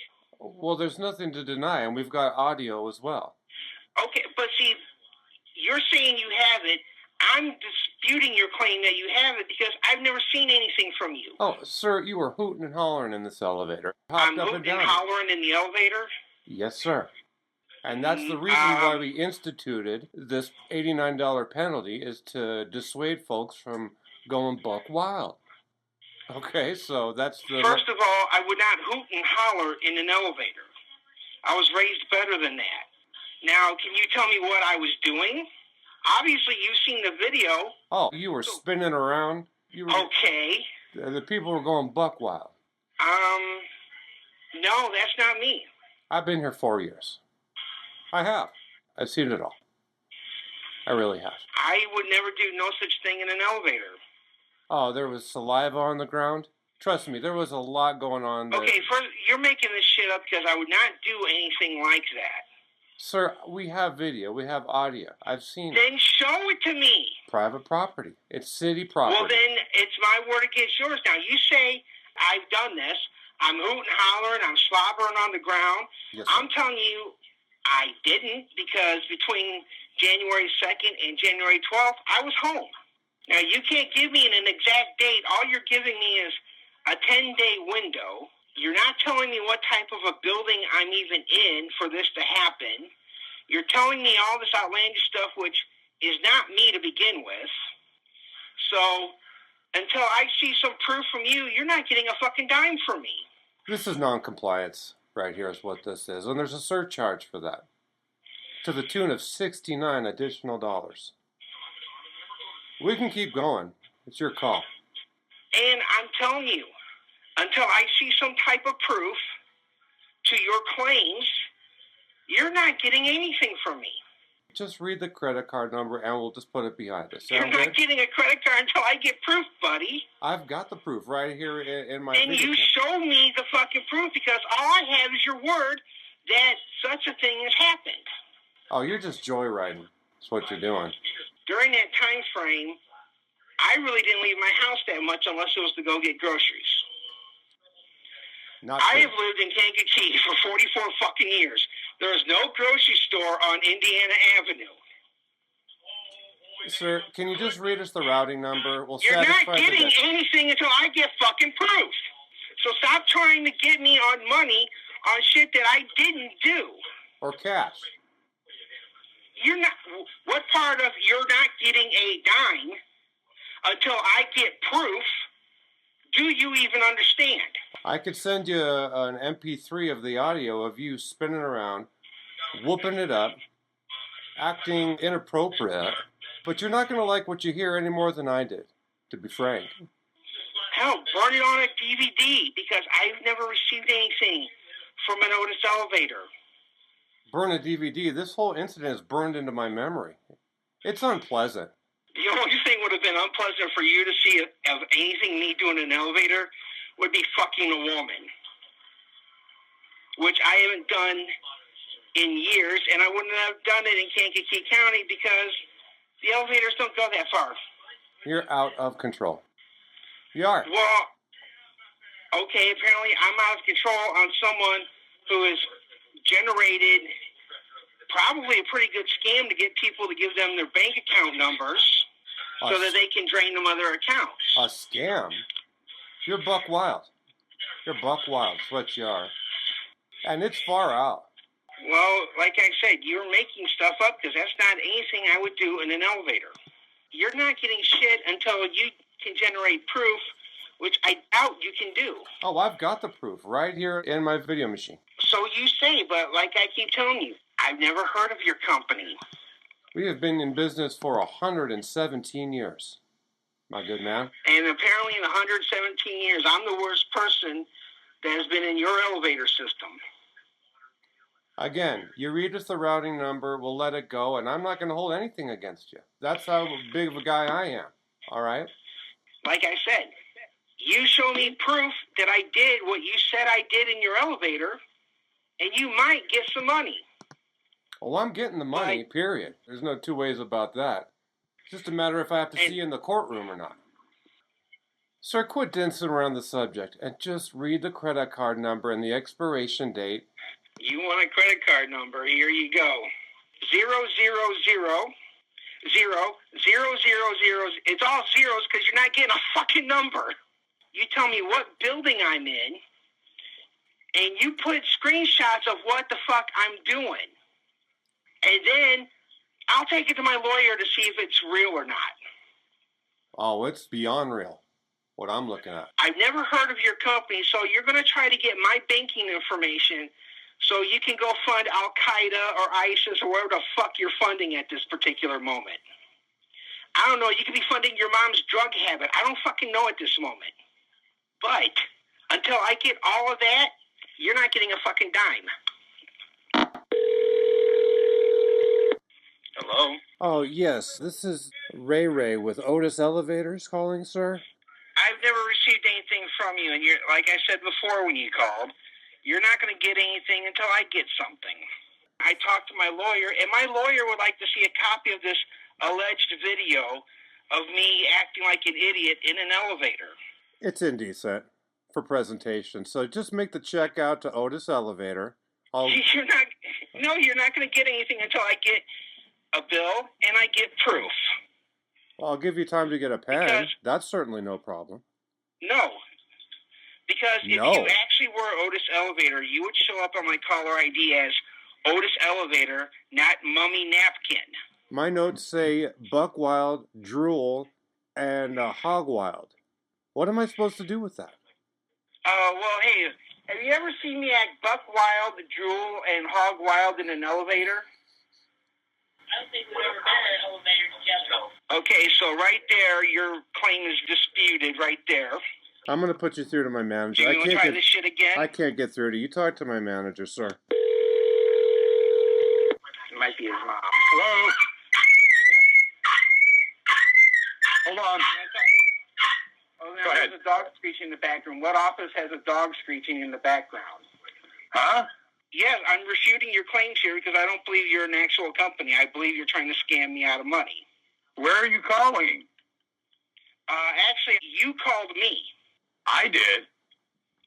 Yes, whoever you have there working in your quote-unquote office has called me twice saying they work for an Otis elevator company. Yeah, it's not me, man. Okay, well, whoever you have there... It's kind of funny. This isn't an office, it's a residence. Well, you have someone there who has called me twice, and it's popped up mummy napkin on my caller ID. That's kind of weird, man. No, that's not me. Okay, it's a residence, I'm telling you that. I kind of figured it was, because the guy was trying to get my information so he could drain my account. No, you need to be careful, man. All right, thank you for your help. Right on, I wouldn't do